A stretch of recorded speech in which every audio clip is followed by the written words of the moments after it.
What's up, Greater Reset? Welcome. Make some noise in Texas. We know we got our Texas fam out there. Where's John? Hello, hello, hello.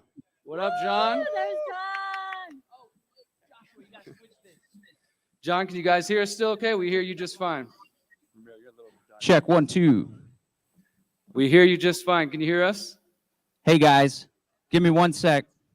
All right. Can you guys hear me in We can hear Mexico? We can hear you, brother. We can see you too. There we go. Okay, we can hear you. Let's crank up their volume real quick.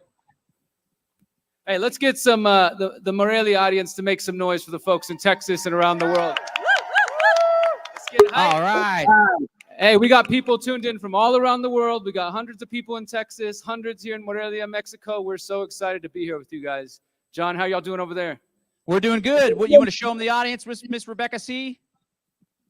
Yeah, we got a nice, beautiful crowd of freedom lovers here in Bastrop, Texas. So happy to be here for you. The Greater Reset. Go now. Make some noise, everybody. Yeah, we're going to get our audience cam set up. All right, ladies and gents. All right, you're going to lead us with a prayer to kind of set the intention, yeah? Yep, absolutely. So guys, we are a few minutes behind, but flowing perfectly. But we want to let you guys know, for those who are new here, anybody new here, first time coming to the Greater Reset? Yes, amazing. We started this event 2 years ago in the middle of COVID, as you guys know, and we're going to tell you more about it throughout the day, but this is a direct response to the World Economic Forum. I don't know if you guys know right now, but Klaus and his buddies are meeting in the mountains of Davos right now at the same time as we are meeting. And we got bugs for lunch today, Derek. that's why we're here today, to try to counter them. We've been doing this as our 4th event, and before we get things started, we've got so many speakers today. We've got we're going to be doing a lot of things we'll tell you about throughout the day, but we want to start to really get things set right for the people watching at home, for everybody in Texas, and everybody here, with a little bit of a prayer / intention setting. We recognize that our movements here, there's a lot of different people. We have Christians, we've got atheists, we've got spiritual folks, we've got people who don't know what they believe yet, and all of that is fine. We want to make sure that everybody knows that you're all welcome here. But if you would join us for just a moment or two, however you feel comfortable, close your eyes, whatever you want to do. We're just going to say a few words to make sure that we set the intention for the next 5 days, and also to send some love, whether you like it or not, to Davos, Switzerland. Because whether you want to recognize it or not, Klaus Schwab is somebody's grandpa, and I'm sure they think he's the nicest guy in the world. And they are humans, as far as we know, just like us. So we need to try to reach them. So if we could all just take a moment of silence, and Miriam and I are going to share a few words. Creator, let me say before I go further, insert whatever favorite word here. I'm going to be pretty broad because I know we have a wide range of beliefs. Creator, Great Spirit, Great Mystery, Universe, God. We're all coming to you from around the world right now, your sons, your daughters, your children. We're here to come in a good way, with a good heart, to create a better world for the coming generations. That's what this is all about. It's not about those of us here. It's about those who are not born yet, those who are just being born. We want to create a world where they have a choice: freedom, good food, healthy lives, clean air. We want to create that world for them. We want to keep that world alive for them. We know there are others who have other intentions, and we want to come together collectively, all the people tuned in, all the people here from more than a dozen countries in Texas and Mexico, together from our hearts, our minds, and our bodies, collectively to send this prayer, this energy out into the world. Over the next 5 days, you're going to hear lots of information. You're going to have so much fun. We want you to take this and put it in your hearts, carry it with you, take it home with you. This only works if we all put everything we have into this. And we come to you, Creator, asking for your guidance, for your strength. We humble ourselves, whatever your beliefs are. We know that there's a world beyond the 5 senses, and we need all the strength we can get. We also ask the land here in Morelia and all around the world to support us. Mother Earth, be with us, guide us, protect us. To our ancestors, all of our ancestors all around the world, all of our connections, all of our relatives, and also to the future generations. We are here, we are showing up, we are trying. Help us, support us to do our very best in each and every step that we take, to mend our hearts with our minds and all of our gifts together so that we can make freedom a reality of tomorrow, our future, and for the future generations. And thriving, thriving, not just, we're thriving, guys. We want to thrive here right now and for tomorrow and forever. And that can be our reality. So thank you. Thank you for showing up. Thank you for being here with us. As we close, just again, remember these intentions we're setting right now. For those of you hearing this at home in Texas and Mexico over the next 5 busy days and when you go home, remember our intentions we're setting now. This is the beginning of 2023. They have an agenda called 2030. We have 7 to 8 years to build our own world. Mm-hmm. And just think of all the beautiful things we're going to do from the rest of this year, from this point on. Please take these moments, keep them in your heart. Thank you. Thank you. Uh-huh. Amen. All right. I want to share with you guys too, when it comes to the event, do what you can to find those actionable nuggets that apply to your lives. Maybe some folks are more advanced in this area. Maybe the guys already got the garden. Maybe you're all private on the tech, but find areas where there's gaps and take strategies, tips, and tactics that these speakers are going to share with you, because this is all about action. It's about changing your lives. And collectively, when we change our lives, we can co-create a better future. Absolutely. Guys, we're going to tell you more about the philosophy where the people behind this event are in throughout the day. So I hope you'll stay tuned. But to be respectful to the schedule and everybody's time, we're going to go ahead and welcome our first speaker. I hope you give him a big round of applause in Texas and Mexico and give him your full attention. Please welcome Kurt Robinson.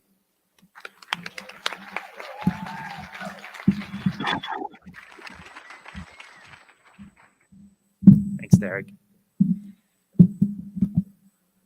With great respect, with great love, I welcome you all with all my heart.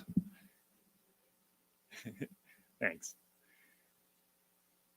It might be a long day, and it's important to be aware of our physiology, because in the sacred yoga tradition, we say that we master a posture after sitting in it for 3 hours without moving.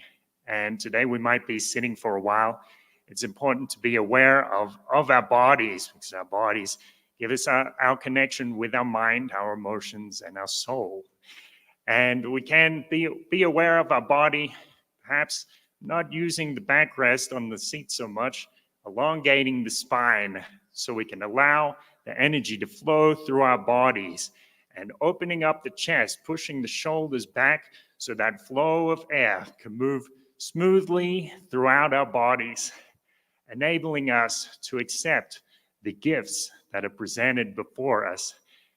Also opening our vision, our peripheral vision, noticing those things that are around us, brings us into this state of receptivity, so we can be aware of the information, but more than that, the experiences that we might have today and across the following days.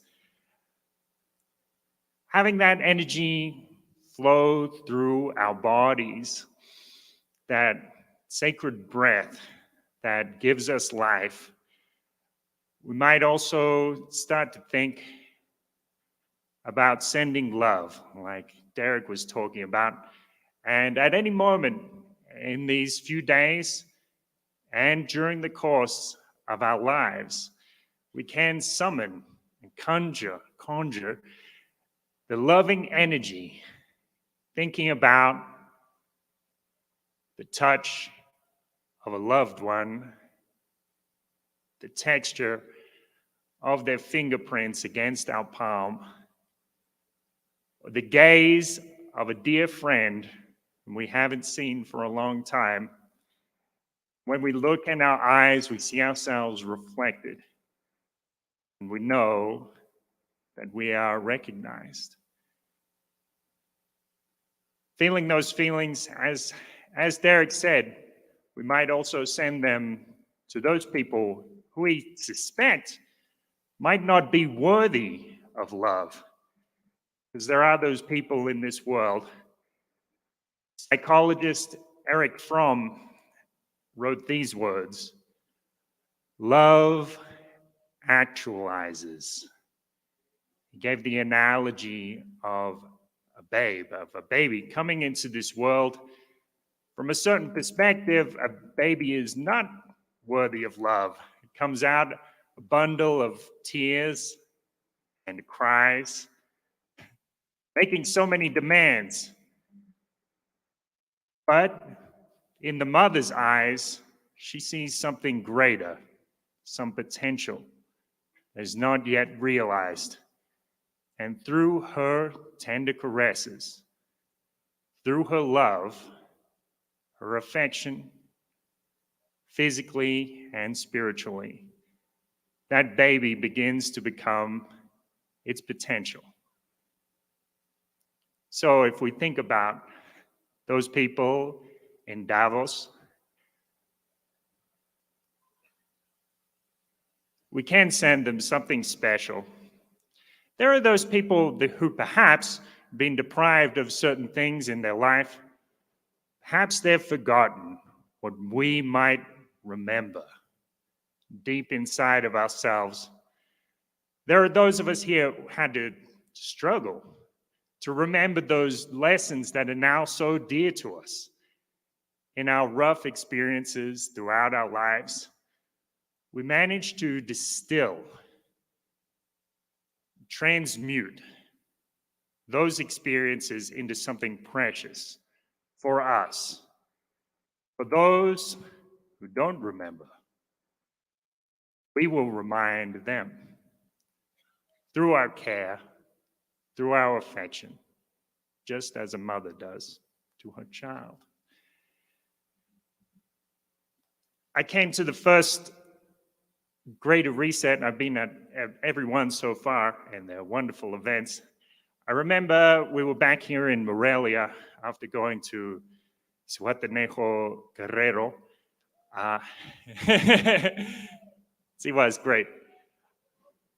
And I met a unique fellow by the name of Stephen Lopez of Arizona. And I remember we were driving around here in Morelia after the conference, and he said to me, what an amazing experience it had been to meet so many people who were so fascinating, who shared so much in common, so many values, so willing to explore ideas, willing to explore the world of ideas and use our creativity and discernment to come up with what might be a new world. And I said to him, well, I've been to so many of these events, similar events now, maybe I got used to it. And Stephen turned to me and said, I hope I never get used to it. Stephen taught me an important lesson about appreciation, about gratitude.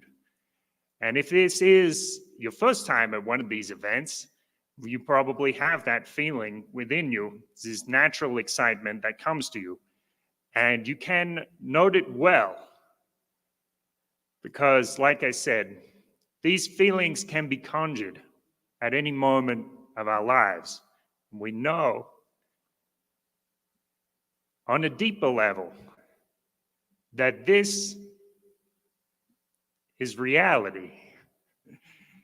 And if we have been to many of these events, we can remind ourselves that we can conjure those moments again.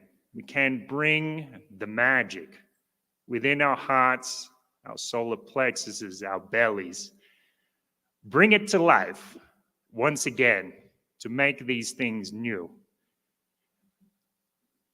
Many years ago, I was in the theater, in the amateur theater. It was one of the first things I ever did with respect to personal development. I wanted to become more confident, and it worked. It's very interesting because so many things happen in the theater. So much drama that happens on the stage, and so much drama that happens backstage. And now, looking back, I think what a wonderful blessing it was to have all those experiences. In the moment, we might think that things are so severe, so drastic. With hindsight, we soon see over the course of years, or weeks, or minutes, that these things had to happen, that these things were perfect.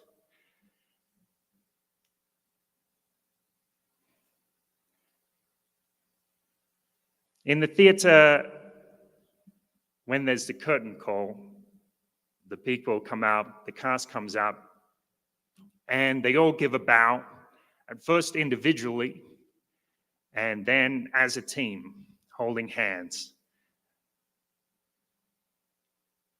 So many things happen on stage. Villains and heroes, murders, and other things. Backstage, everybody is friends. At the end of the game, all of the pieces go into the same box.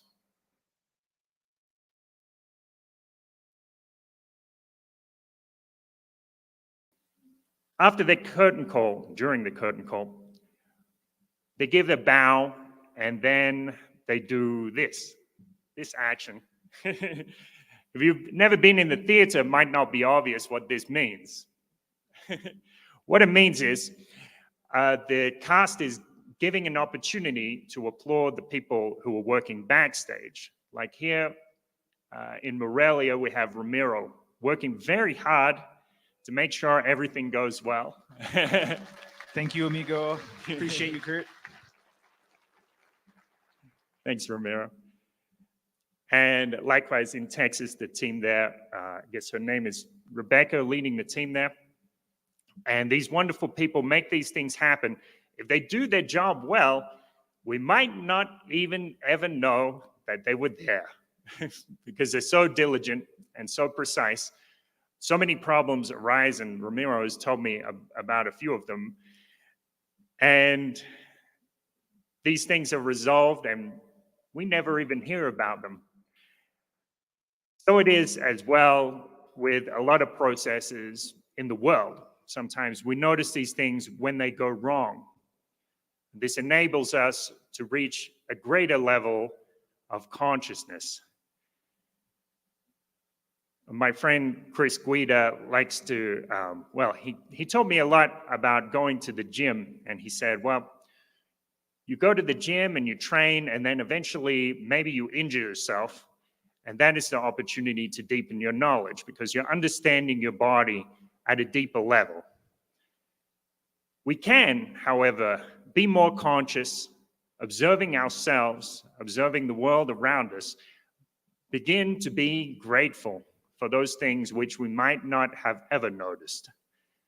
Those things that are going on all the time that are in our favor.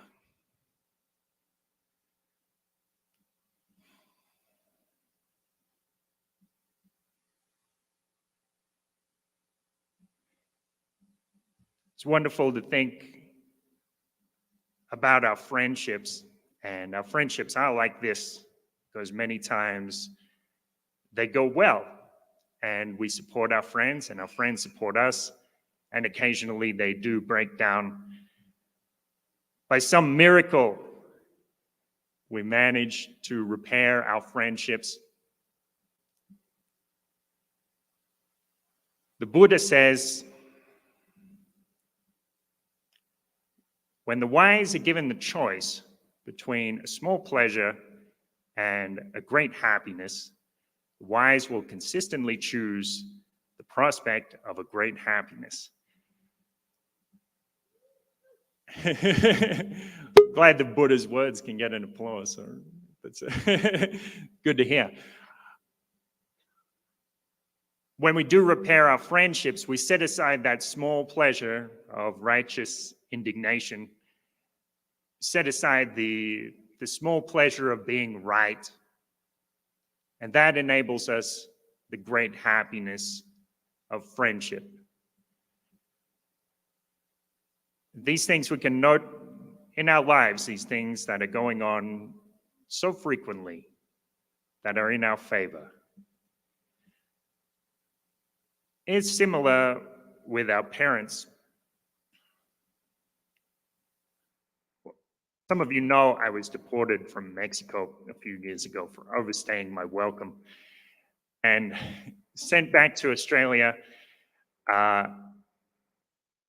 Fortunately for me, I didn't even have to hesitate. I knew my parents would be there to support me, that I could stay at their place.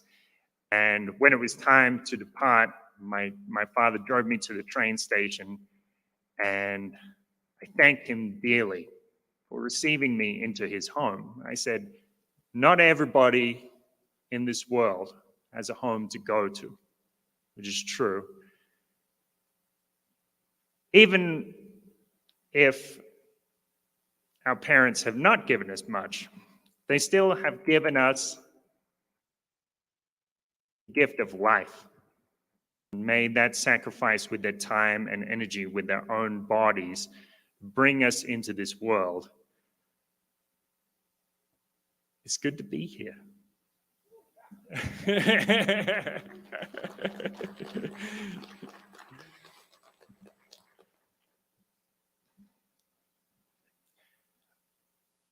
Similarly, we might look back through our lives and think about the great teachers that we've had. When I was teaching English, my students would often refer to me by the title teacher, and I used to hate it. I thought this is dehumanizing because you're referring to me by a role instead of by my name. And I asked them to call me by my name. Later, I learned how great the respect was that they were offering me.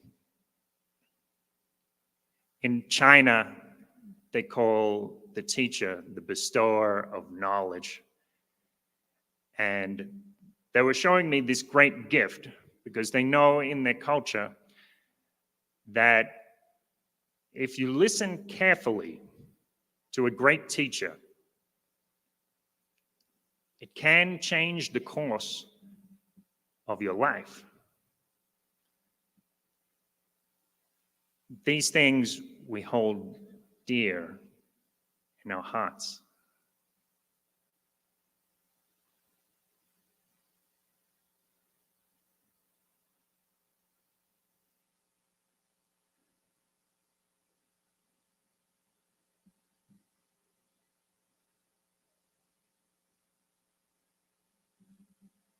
Every morning, most mornings, I wake up and I practice meditation. I practice a certain meditation, which is identification with the Guru, going through my body and labeling each part of my body as if it were part of the body of my Guru, Baba Muktananda.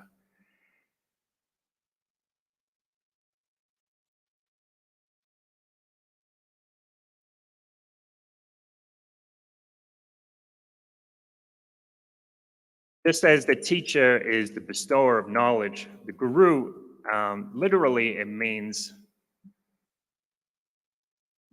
he who removes darkness. And by practicing devotion, we can remove the darkness, the illusions that we have. The world is separate. In our hubris, sometimes we might think we know what is good or bad in this world. Everything happens according to the will of God.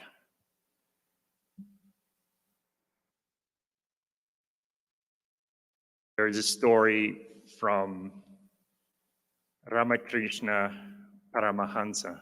He tells a story of a humble merchant in India. And when he's doing his accounts, he would calculate it in this way. He would say, the price is 5 rupees and the cost is 4 rupees. By the will of God, profit is 1 rupee. What happened one day, this man is quite humble means, but he's a hard worker and he's quite physically strong. It happened one night that a bunch of robbers came to his house to steal from him. And they said, well, we can see you don't have much, but you are fit. So you will come with us to be our accomplice or to be our workhorse for this night, taking things from all of the other villages. And he went with them willingly, joyfully, and they commanded him to pick up the belongings of the other people and take them with him. Finally, the police came and saw these robbers, and they stopped the men. The robbers ran away, and this humble merchant was standing there with all of the stolen goods. They arrested him, and the next morning they took him to the court. And all of the people in the village were puzzled at this. They wondered how such an honest man could be taken and arrested. And before the court, the judge asked the man, well, what is What is it? Please tell me in your own words what happened. And he said, by the will of God, I was sleeping in my house. By the will of God, these robbers knocked on my door, broke the door down. By the will of God, they got me out of bed.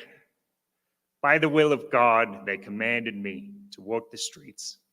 By the will of God, these men robbed many houses.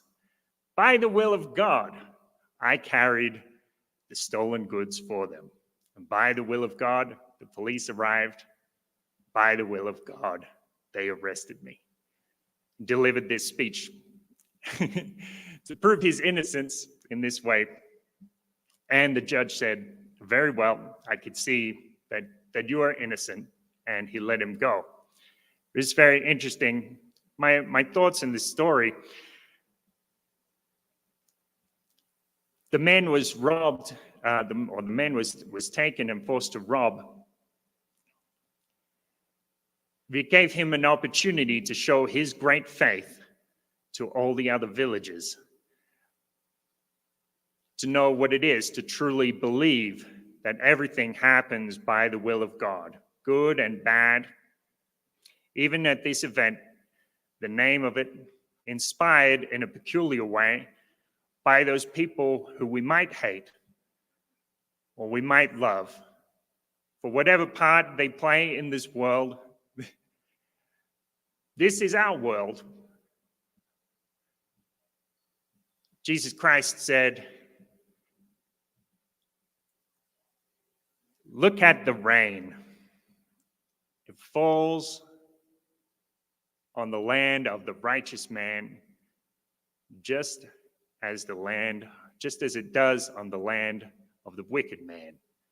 Look at how the sun shines. Shines on the crops of the righteous man just as it does on the wicked man. And then he issues this simple command, which I'm sure you'll find very easy to implement in your life. Jesus Christ says, therefore, be perfect. So that's all we have to do, guys. That's all.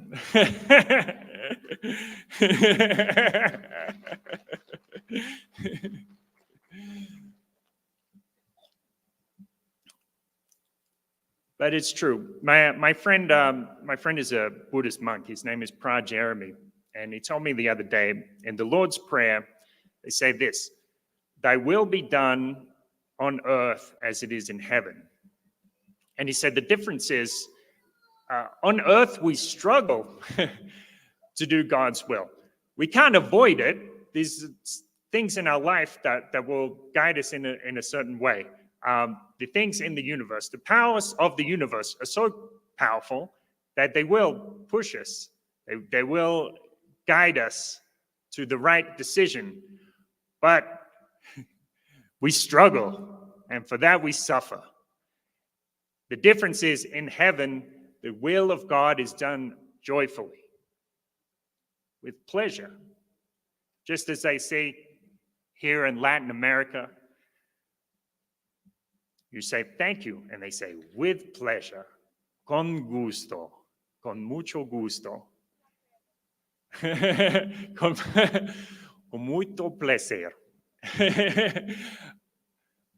with pleasure and with gusto, because they know how valuable it is to serve other people. And we can have this in our lives when we are called to serve. We can do it with that pleasure.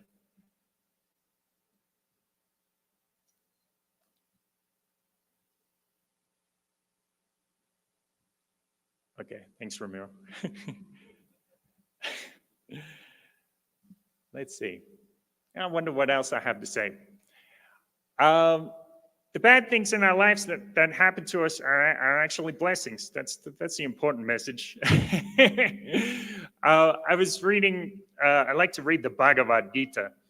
And I always found it, before I read this book, I heard of its reputation. And the story is where Arjuna is heading into battle, to do battle with his own family. And he doesn't want to do it. And Lord Krishna approaches him. Lord Krishna is his charioteer, and he starts to give him advice as he's going into this battle. And I thought this is very unusual before reading the book, because I thought actually maybe this book is a kind of propaganda. It's created by some warlike emperor of ancient India, trying to convince people that war is holy. Actually, having read the book,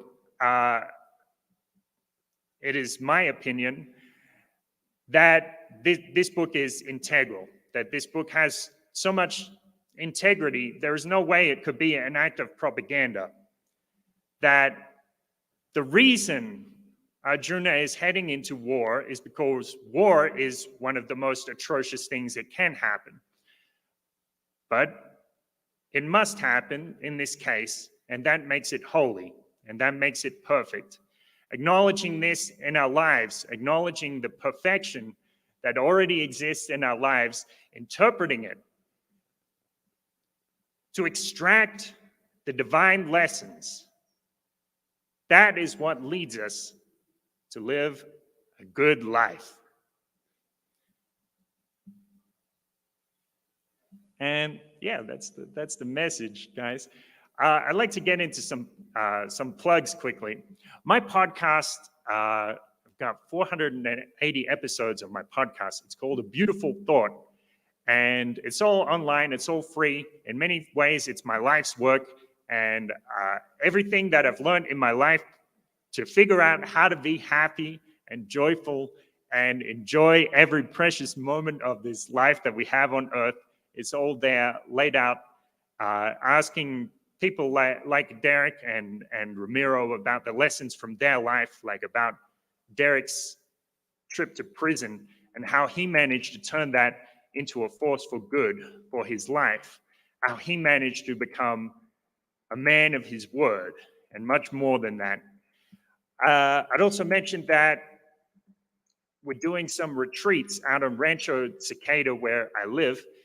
We do some meditation retreats, probably about 3 a year, and the next one is probably coming up in March. If you come up to me later, you can get my details or write your details down so we can talk to you about that. Other than that, thanks for coming. Oh, there's one important thing. I've still got 2 minutes, right?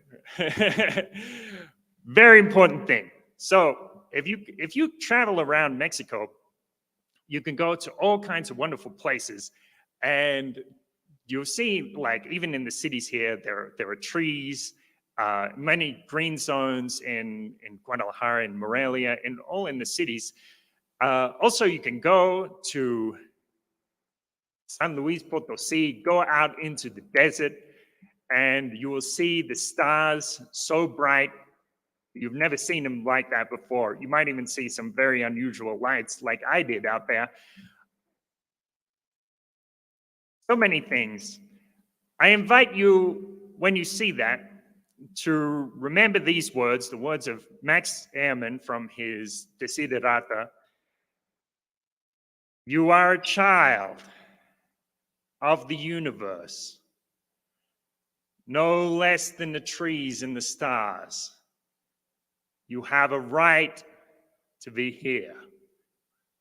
And whether or not it is clear to you, no doubt the universe is unfolding as it should. Thank you. All right, let's give Kurt a round of applause. Thanks so much, brother. All right, for those of you tuning in live, we're going to cut to a quick commercial break. We'll be back in a second. Looking for a web host that supports your right to free speech?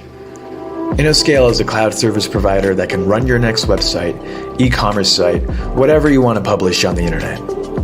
They're a self-funded company without outside influence and still provide a cutting-edge service with over 15 years of experience. They can handle all the technical stuff, letting you focus on what's most important to your organization or business.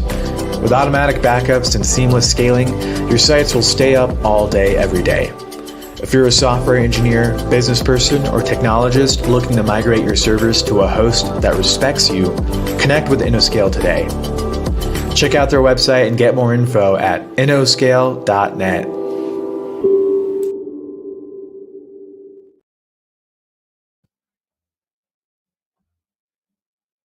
Let's get the lights on.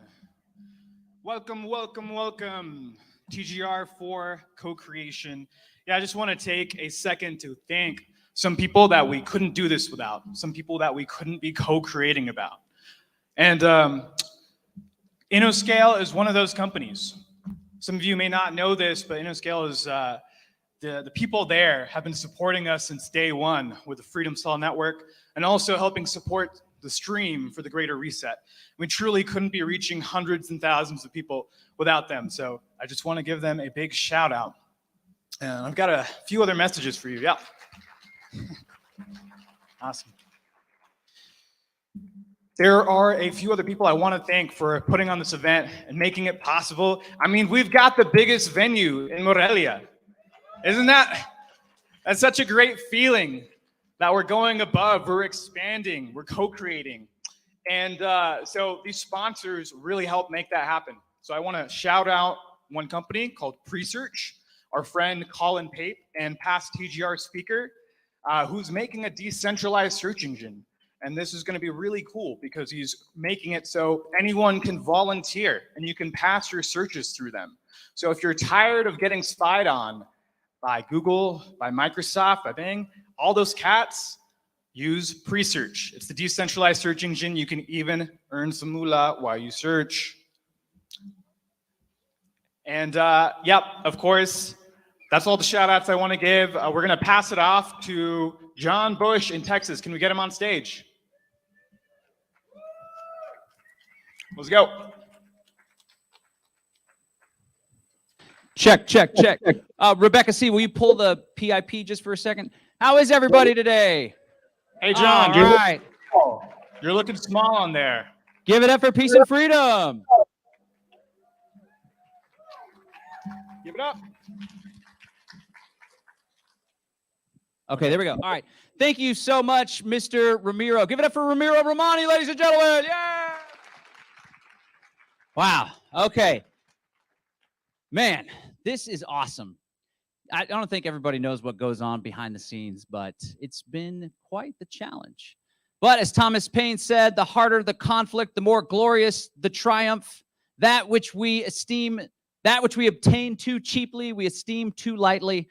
So we do this for a reason. It's because it makes an impact in our world. And what we're trying to do is connect with each and every one of you to make an impact in your world. Because when we change our lives internally, and then when we're activists, meaning we're actively working to change the world for the better, it has ripple effects that expand beyond our own lives. And as Derek said, what we are attempting to do is no small feat. We're essentially trying to liberate humanity. Give it up for that mission, right? Now, of course, not everybody wants to go along with us on that journey. Some people love their peaceful servitude, but I know this crowd is the type that gets great pleasure, joy, and fulfillment out of the animated contest for freedom. So let us carry that message forward. We're in it for ourselves. I'm gonna be honest, right? Like, I want to improve my life. I want to have a wonderful experience for my children. But ultimately, what we're trying to do is set future generations up so they don't have to struggle as we do. And we're going to talk, I'm not going to get into this stuff. Today is Health Day, right? Now, health is critically important. And honestly, earlier I said, I want you guys to identify areas where you have some weaknesses. Maybe you're strong on this permaculture, right? You got the whole garden going, but maybe you're weak when it comes to the health. Although more often than not, those two are completely tied together. Well, me, honestly, the health thing is one of my shortcomings. And oftentimes I'm a little bit too much of a workaholic. I put being at the office in front of a computer screen ahead of going to the gym like old Derek Bros.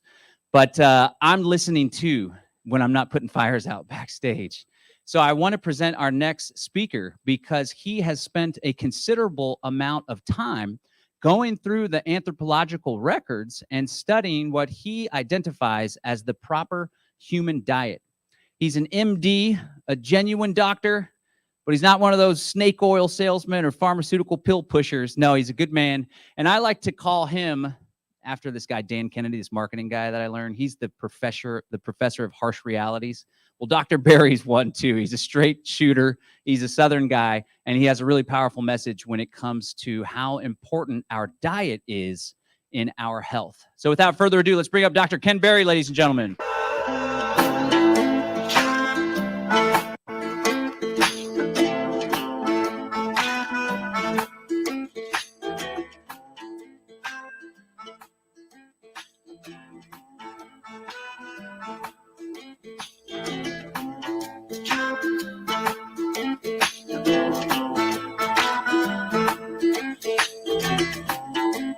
It's mic on. One sec there, Dr. Berry.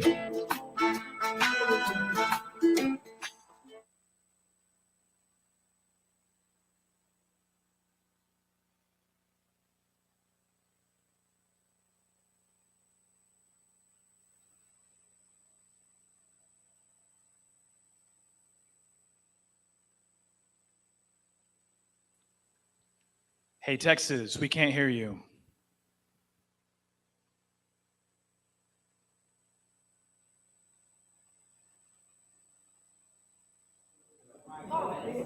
How's that? Yep. Okay. So during that time, in believing the classic paradigm of allopathic medicine, I became severely obese, pre-diabetic, had about 20 other medical complaints. And I'm a Southern boy. People say I have an accent, but I think that's bullshit. I don't think I do. And so in the South, common sense is honored above just about all things. And so you would never take your car to a mechanic who's got a bunch of junk cars in his front yard that won't start. And you wouldn't go to a hairdresser whose hairstyle is janky. You'd be like, no, right? And so also you shouldn't go and take health and nutrition advice from a fat, pre-diabetic, miserable doctor. And so this was very incongruous to me. And I said, I got to fix me, because in the South, I would be like, look, dude, you need to lose some weight, okay? And so women already know this eye thing, but men don't get it as often. And so when I would say that, their eyes would go from eye contact down to my belly for like 1/10 of a second, and then back up, and they'd be like, okay, doc, I got you. What therapeutic effect was I having? None, right? So I had to fix me. And on that journey, classically trained in medicine, so I got that, a tiny bit of training in nutrition, not much, as most doctors don't have much. And so I just dove headfirst in the nutrition literature, and I found the medical literature and the nutrition literature lacking. And so I started to look at archaeology, because that should be important, right? What did people eat 500 years ago? What did people even eat 100 years ago, when literally only one person out of 1,000 was severely obese? That should be important, right? Well, and then that led me to anthropology and paleoanthropology, because if it's important what they ate 1,000 years ago, shouldn't it be important what they ate 10,000, 20, 50, 100,000? All that should be very, very important. But guess doctors get very little training in nutrition. Guess how much training they get in anthropology, paleoanthropology? None. And so that's part of what's wrong with doctors, is they're essentially trained to be algorithm monkeys. If this, then write this. If this, then prescribe this. And so they're so busy doing that repetitive thing that they don't have time to step back and go, wait a minute. Human beings as a species have been on this planet for 300,000 years. All that time probably is important. That should matter. Okay, so all those years of research and looking at research brought me to what I now call a proper human diet. And I don't think I've got it 100% correct. I think we're all rediscovering a proper human diet. It's all a journey for all of us, and it may not be the same for each of us. That's why the proper human diet has a spectrum. But keep in mind that all of us, if you find the person in this room that looks the least like you, size, shape, skin tone, all of it, their DNA is 99.99% exactly the same as yours. No matter where you're from in the world, we went through a bottleneck multiple times actually, but one big one a few 100,000 years ago. We're all literally the same family, regardless of skin color or anything else. And I think that's very important to realize. So there might be a degree of diversity in what you can and should, but we're all pretty much the same. So now, earlier somebody talked about that there may be another meeting going on somewhere in the world. And so I think it's very important to look at what diet does that crowd, what are they recommending to you? And everybody knows about the bugs, right? But when you really dig in and say, okay, what diet do they really want us to eat on a daily basis? What diet is it?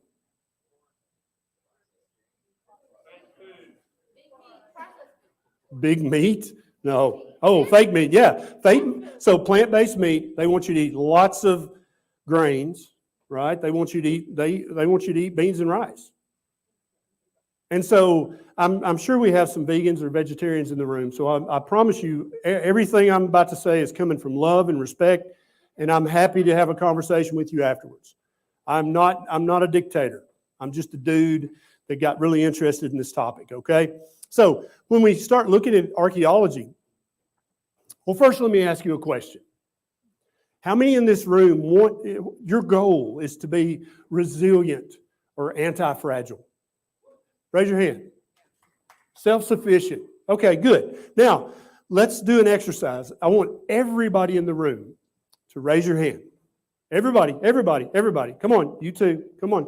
Okay, now, I want you to put your hand down if either you or someone in your immediate family has type 2 diabetes or pre-diabetes. Put your hand down. Okay, if you or someone in your family has hypertension, put your hand down, high blood pressure. Okay, if someone in your family has fatty liver or NAFLD, put your hand down. If someone has metabolic syndrome, you or your family, put your hand down. If either you or somebody in your family is either obese or severely obese, put your hand down. Okay?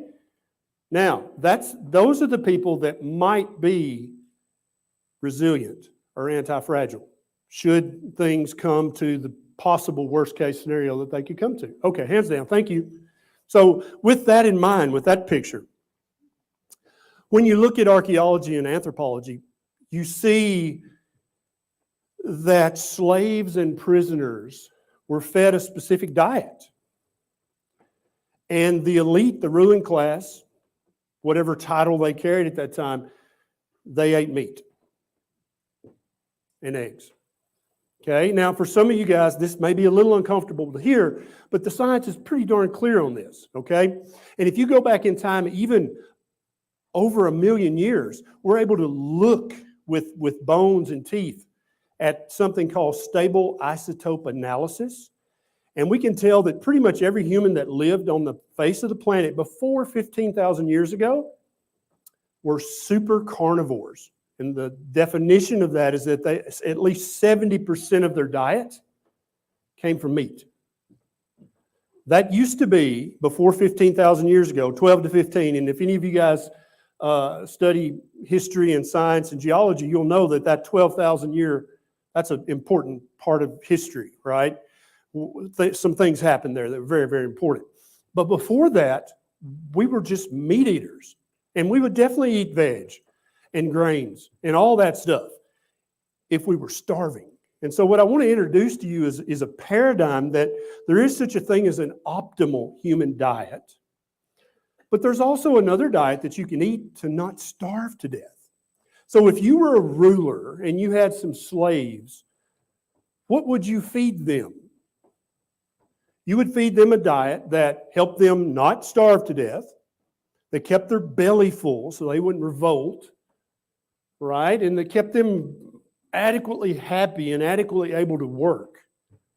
But it would also be what? The cheapest shit you could find so they didn't die, right? They didn't get the meat. They didn't get the eggs. They got the beans and rice. And so I want you to understand that human diets, there's a spectrum. There's an optimal diet that humans have known about for a long damn time. But then there's multiple gradations of that diet, all the way over to a slave or a prisoner diet. And so all you guys said you wanted to be this. You want to be resilient, anti-fragile. And so you should probably mimic the diet that literally made us what we are as a species. The diet that brought us is probably the diet you should focus on. Okay? So what's the diet that Eat Lancet? That's a big organization, the Lancet Medical Journal, and then EAT is a huge, intimately linked to Davos. The diet that they say to eat, that they say it's healthy,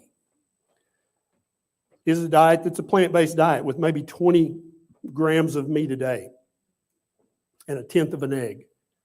That's the diet that if they had their choice, if they could be a dictatorship, that's the diet you would eat every day, and you'd have no choice. Now, obviously, they're doing that because they have our health in mind. Right? And so for those of you who currently follow a plant-based or vegan or vegetarian eating pattern, think about that for a minute. You're eating the diet that they recommend. You're eating the diet that they would, if they had their way, they would force on all of us. That's got to feel uncomfortable. Okay? So there's this spectrum. And I want to tell you, before we're over, I want to tell you what labs you can ask your doctor to check so that you know where you fall on this. Because if you have any of those conditions that I spoke about earlier, you have to take medication for any of those, you're not resilient. You're not anti-fragile. You're at the behest of your doctor and your pharmacy. Okay? But that's the bad news. Now, the good news is that those conditions that I mentioned earlier are completely reversible. We've helped tens of thousands of people reverse type 2 diabetes, prediabetes, hyperinsulinemia. That's a very important word. Write that down if you're taking notes. Hyperinsulinemia.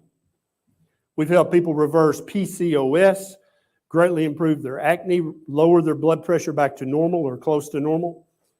All of these conditions are caused by the modern diet and are in fact worsened by the diet that our dear leaders would love to impose on us. That should make you uncomfortable. And that's why I started out as a doctor and thought that my prescription pad was the most important thing. The most important tool I had to help people was my prescription pad. And then the more I tried to fix myself, the more I realized, dude, that prescription pad, that's useful about 1% of the time. 99% of the time, you need to spend every minute you can with the patient talking about their diets and easy, simple ways that they can change and improve their diet. That's the most important thing.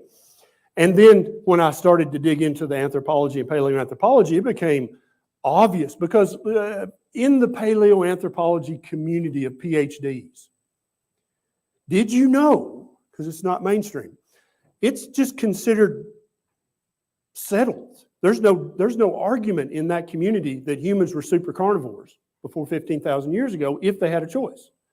Now, if they were starving to death, and if things get so bad in this country that we're starving to death at some point, then I highly encourage you to eat all the rice and beans you can get your hands on, because they will keep you from starving to death. But if what you're trying to do is optimize your health, then you need to focus and make the central part of your diet meat and eggs. Okay, they are the most nutrient-dense foods on the planet. And once you look at kale or blueberries or Aussie berries or whatever that you currently believe is a superfood, put the nutrition of that against the nutrition of 2 ounces of beef liver. And you'll be like, you'll walk away and hang your head in shame that you used to believe that was a superfood. Okay, take a pastured egg yolk and look at the nutrition, the vitamins, the minerals, the fatty acids, and compare that. What's your favorite superfood? Say Bacon, hell yes. Don't come at me and say bacon is hedonistic or just for pleasure or, oh no, bacon, that'll kill you, colon cancer, heart attack. None of that's true, okay? A properly raised pig, the bacon from that pig and all the other parts are nutritionally complete superfoods. I have been and I don't advocate the carnivore diet for every person. I don't think it's necessary for everybody. But if you fatten easily, if you develop type 2 diabetes easily, then you need to eat a very, very low carbohydrate diet. So that brings us to what are the kind of the foundational principles of a proper human diet? Number one, it's low carb. Human beings are low carbohydrate mammals. You can't even argue that, okay? So the spectrum is 100 total grams of carbohydrates a day, not net grams. That's how the people who try to sell you stuff, that's how they trick you. All the way down to as close to 0 grams of carbs as you can get. So 100 total grams is low carb. Lower than that's keto. Lower than that's ketovore. Lower than that, as close to 0 as you can get. What's that diet called? Carnivore. That's a carnivore diet, yeah. And for people like me who fatten easily, get diabetes easily, get inflamed easily, a carnivore diet is the lowest carbohydrate, most uninflammatory diet on the planet. And I'm sorry, vegan friends, I'm happy to get with you later. I know, I see you, I love you, but we'll talk. If you want to talk, come talk. I can prove every single thing I'm saying. I'll give you 50 research papers. Now, so most of the people in America are not slaves and prisoners. Currently, they're serfs, aren't they? They work for the man. Yeah, you make just enough to pay the bills, got a little left over, but that's not really where we want to be. And most of those people, whether they know it or not, are eating a plant-based diet. You know the standard American diet, you've heard of that? That's 80 to 85% plant-based already. So wait a minute. If a plant-based diet gives you good health, shouldn't Americans be some of the healthiest people on the planet? And I know it's highly processed. You're right, it is. But it's still plant-based.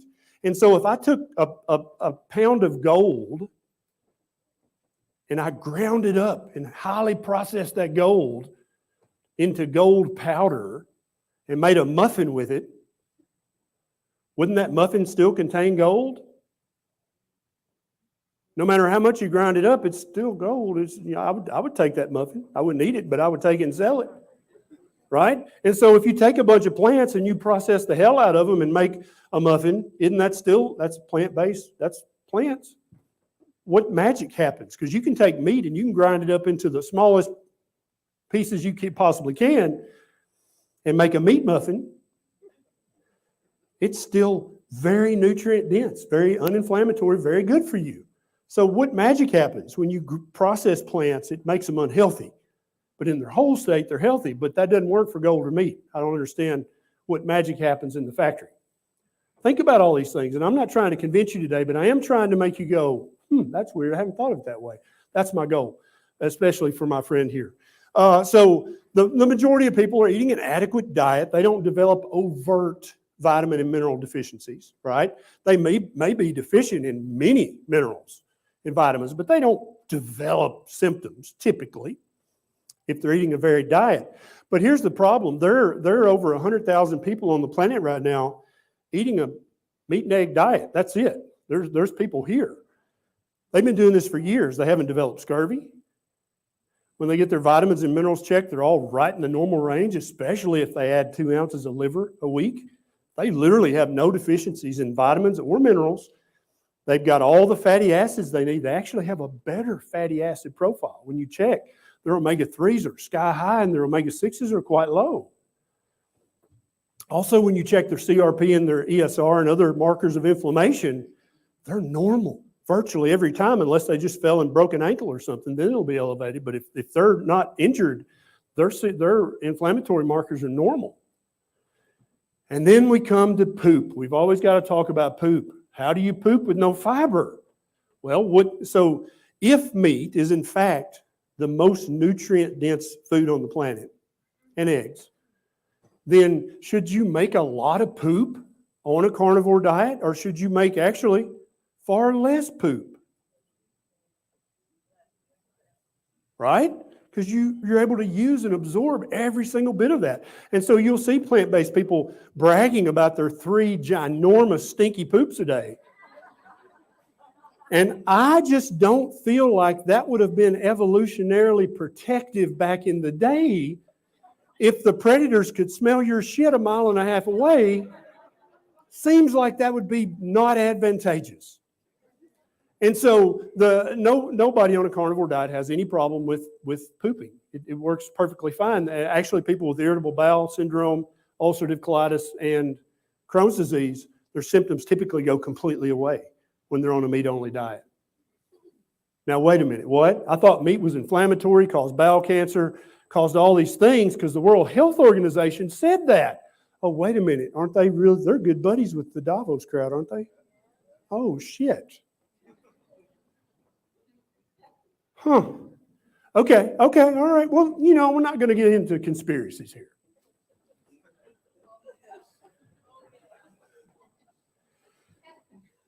So back when I was eating a plant-based diet, I was very, very metabolically sick.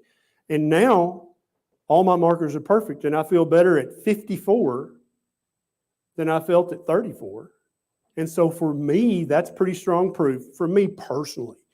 But I don't expect you to blindly believe that. What I would encourage you to do is check out some of my YouTube videos on not just carnivore, because I'm a proper human diet guy, okay? For some of you, staying under 100 total grams of carbs a day and filling up the rest of your plate with meat and eggs, that may be all you need to fix every metabolic problem you've got. Because if you have metabolic disease, you are not resilient. You are the person in the tribe that will get left behind or eaten if you die prematurely, because in the anthropology literature, cannibalism was very common when people were starving. If you're forced with rice and beans or Frank is meat, so at some point you got to have nutrition, okay? So rather than you blindly believing what the dear leaders are trying to force down our throats, that this diet is in some way nutritionally complete, that this diet in some way gives you optimal health, I just want you to consider that perhaps the reason that they're recommending this diet is not because they want you to be optimally healthy. Maybe there's another reason that they're interested in you eating that way. Also, on a plant-based diet, tons of research shows that you have lower testosterone.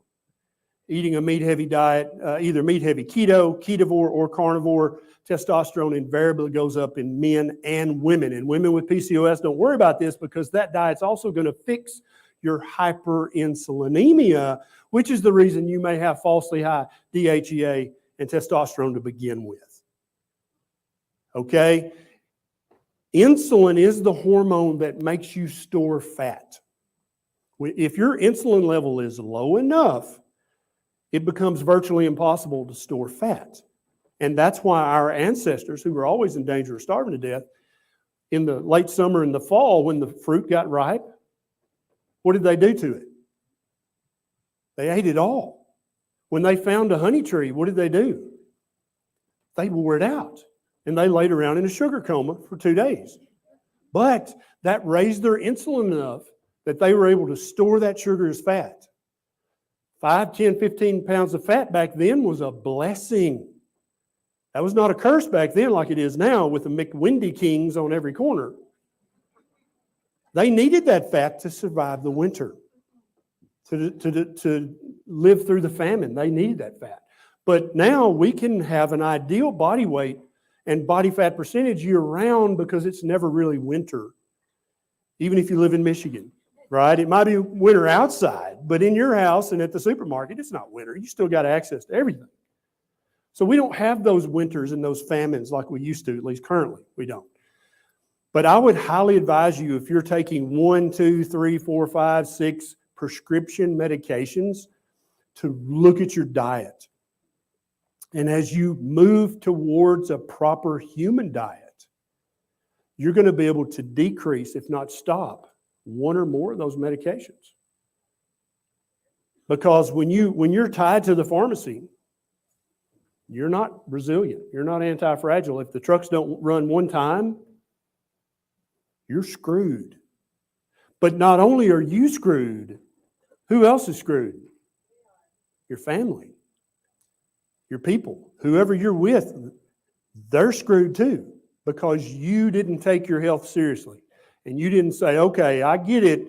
You know, this is very popular and they're promoting this, but what should humans really eat? What's the most nutrient dense? What's the most uninflammatory? Should I really be eating a plant-based diet that's got 200 to 300 grams of carbohydrates a day? If I'm obese, if I'm pre-diabetic, type 2 diabetic, fatty liver, hypertension, PCOS, should I? Is that really a proper human diet for me?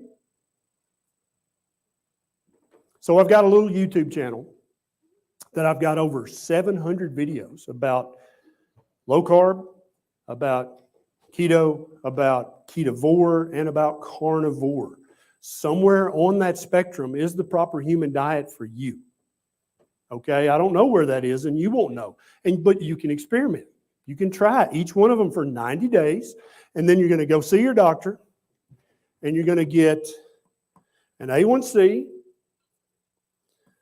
a fasting insulin, and this is the test that the plant-based people really don't want you to get checked because you're going to be hyper if you're eating too many carbohydrates for you personally. And I've had more slap fights on Twitter about this. Plant-based cardiologists are like, checking a fasting insulin is stupid. And I'm like, yeah, for your paradigm it is. Yeah, you're right, because if people ate a diet that gave them a normal fasting insulin, which is under 10, they wouldn't need a cardiologist. And they also would no longer believe in a plant-based diet because it's impossible, especially as a vegan, to get the nutrition you need by eating under 100 total grams of carbs a day. It's impossible. And I would love it if there were a vegan option, but there's just not. If you're vegetarian and you eat plenty of seafood and eggs, crustaceans, mollusks, you can get all the nutrition you need, but you may still be eating too many carbohydrates. And your Beltline and these tests are going to tell you. Another test you can get is a C-peptide. It's hard to write like this. Also, get them to check your triglycerides. If your triglycerides are high, you're eating too many carbohydrates, 100%. You cannot eat any amount of saturated fat, of animal fat, to make your triglycerides go up. If you get a fasting triglyceride level and it's above 150, you're eating too many carbs for you. So when you have this set of tests, and also, let your doctor check any other tests they want to check, but when you have those four, you know for a fact, am I eating too many carbohydrates for me personally? All right? So if you're looking for information, check out my YouTube channel. If you're looking for loving support, check out my Facebook or my Instagram. If you're looking to get into a slap fight, see me over on Twitter. All right? Because I'm everywhere people are, because that's where people are that need help. And that's what I do because I'm a doctor. I took an oath, and I also have a calling to help people realize their best possible health. And this is the way I found to do it. Thank you very much. All right, give it up, ladies and gentlemen.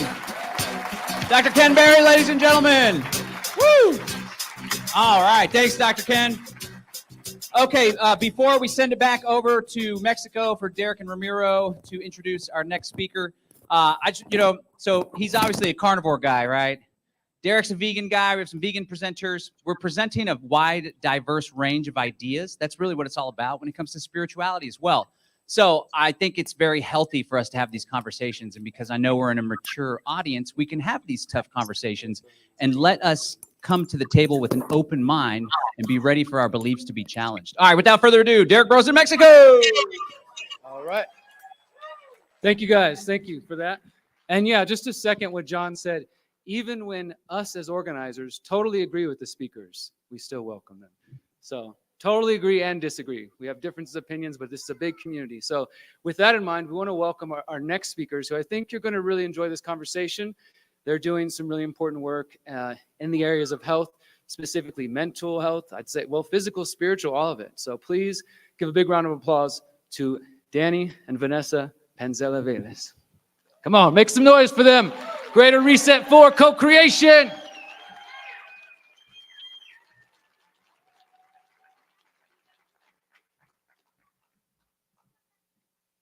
Hello, good morning, everybody.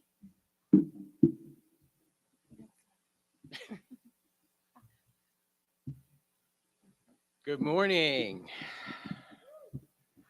What a beautiful crowd. I'm Danny Panzella Velez, and this is my wife. Vanessa Velez Panzella. I just want to take a moment and just sink into the gratitude that I have for this community.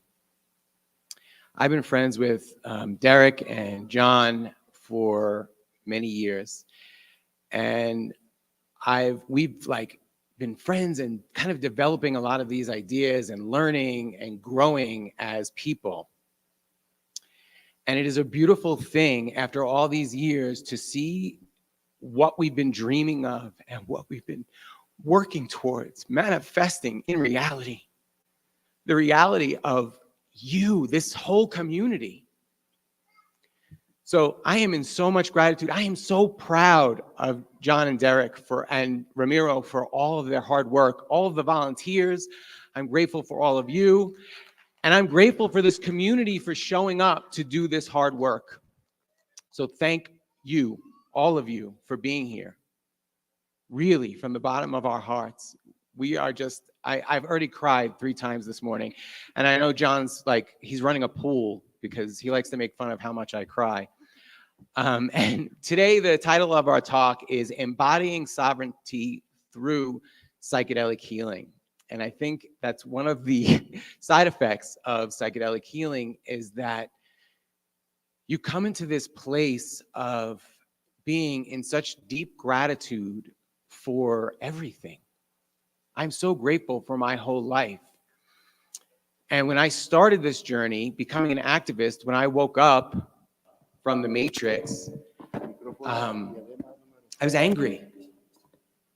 I was angry that I had lived a lie for my whole life, right? That I had believed these lies, that the New World Order or the Great Reset rather, was telling us, the programming, the Matrix, whatever you want to refer to it as.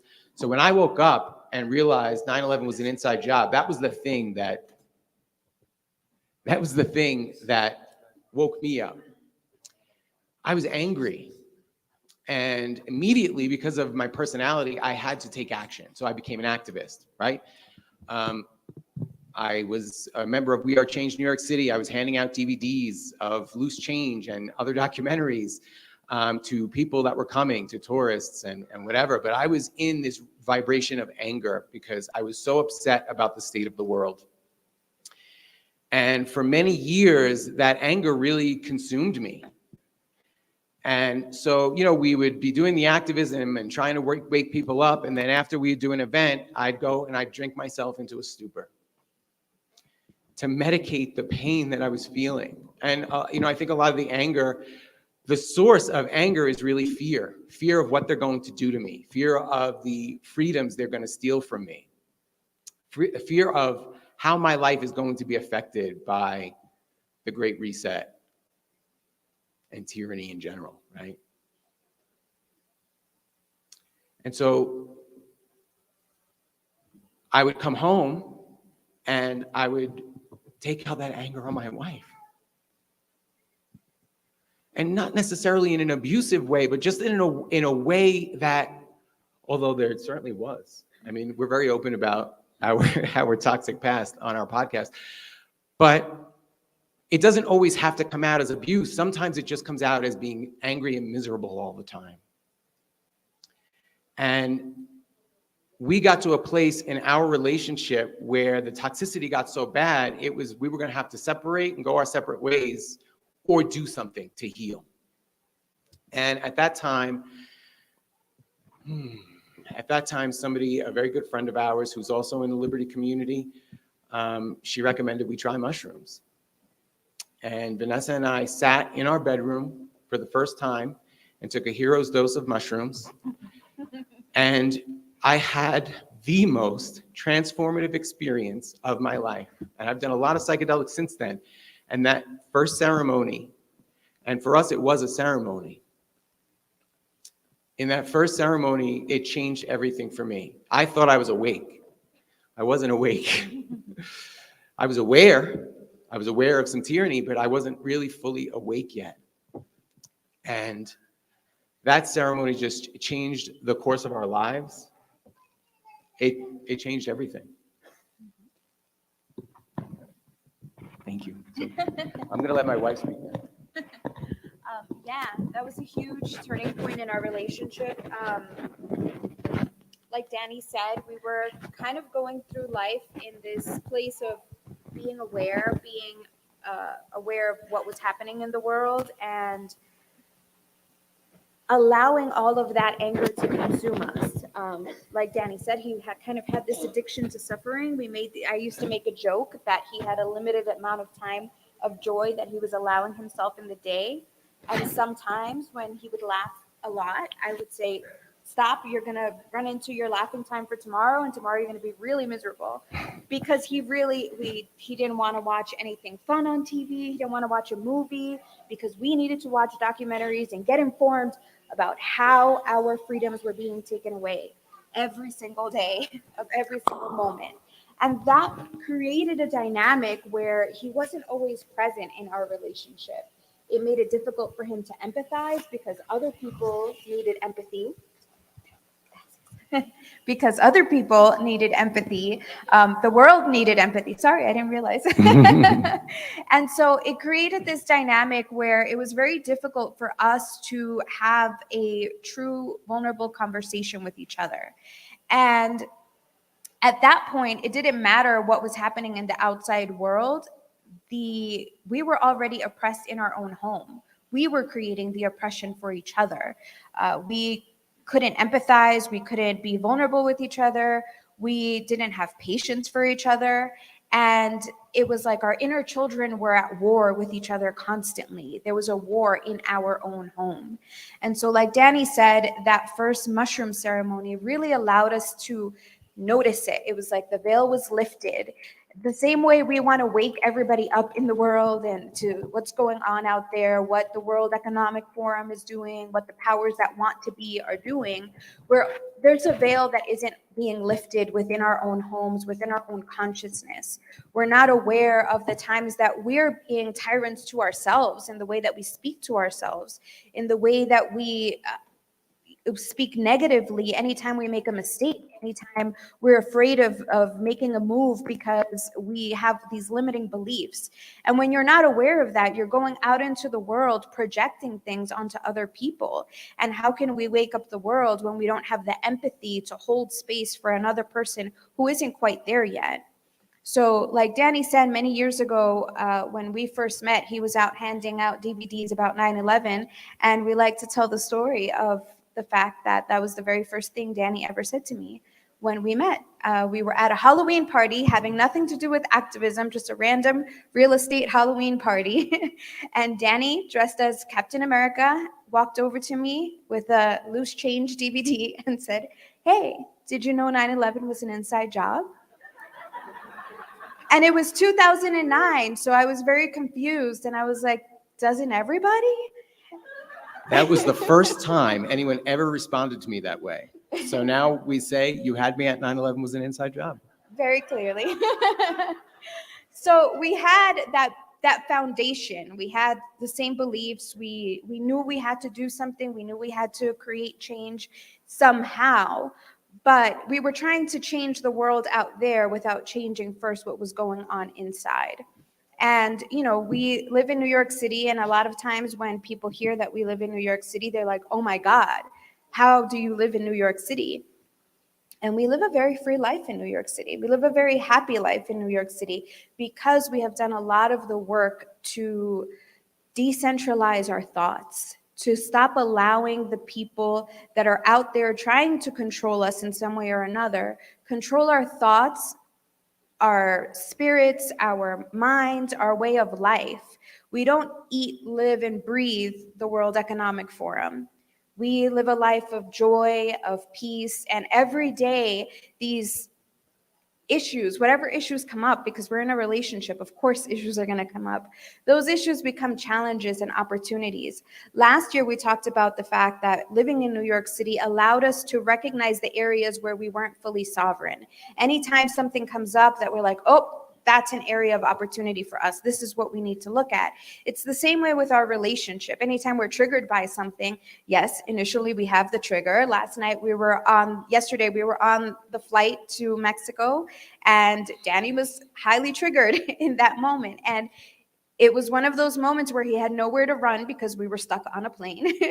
And I wanted to run. And he wanted to run, and we worked through that. We have developed tools where we're able to see these moments of trigger as opportunities for us to go deeper into ourselves, into our subconscious. What's there? What's underneath the surface? What's being triggered that I haven't looked at? And that's what our triggers are. They're signals that something isn't quite right, that there's a place where we're not free.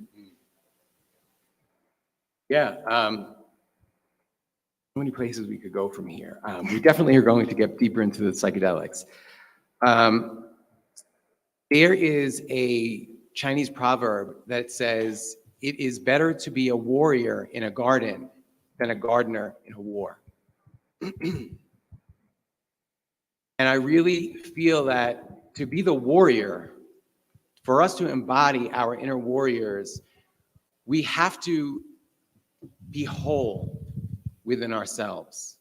It's not just a matter of being trained in self-defense or having systems in place. All of that stuff is absolutely important. You know, having a community around us, building intentional community. All of those things are crucial and beautiful. But if we're not secure in our own sovereignty, in our hearts, then those systems can break down very quickly. We have been in this movement for a long time, and we've seen intentional communities formed and fall apart because the people in those communities were not healing, working on themselves. And I don't mean that in any way as a judgment, because I was in that place. So I fully understand being desperate to want to protect your freedom, but not quite understanding. And if you can't work out the conflicts within yourself, you end up, like Vanessa said, you end up projecting them onto other people, and it causes conflict. And then this is what causes the breakdown of the community and the breakdown of the other systems. So how do psychedelics help you on that path? From a physiological perspective, they help create objectivity. During a psychedelic experience, there is a disassociation. And sometimes in the world of psychiatry, disassociation is seen as a bad thing. But there is what I consider a healthy disassociation. You're able to step back and look at your own triggers, look at your life from an objective perspective, and see the areas of yourself that need healing. Another thing that many psychedelics do is turn down the fear center of your brain. So now you no longer fear the things that trigger you. So you can kind of look at it in a little bit more of a logical way and process it. It gives you, when the fear is turned down, you don't worry about protecting yourself. You can be truly vulnerable. And vulnerability is the essence of connection. I really believe it's the essence of love. So you can't truly love yourself until you're able to be vulnerable with yourself. And the psychedelic state, and this is not only achievable through plant medicines, or even there are pharmaceutical psychedelics that we appreciate. MDMA is a pharmaceutical, and I had a lot of resistance to it because of that, because of my resistance to the pharmaceutical industry. But MDMA really helped teach me, I say it helped teach me the vibration of empathy. It helped teach me how to get out of my own perspective and understand the perspective of others. And that was hugely helpful with dealing with statists, right? Sometimes it's hard as an anarchist who does not believe in any sort of hierarchical control structure to deal with my family. My dad's a statist, some of my family are, and but that has helped me become more empathetic towards them. And I tend to look at LSD and MDMA and some of the other pharmaceutical psychedelics as what is the vibration that those psychedelics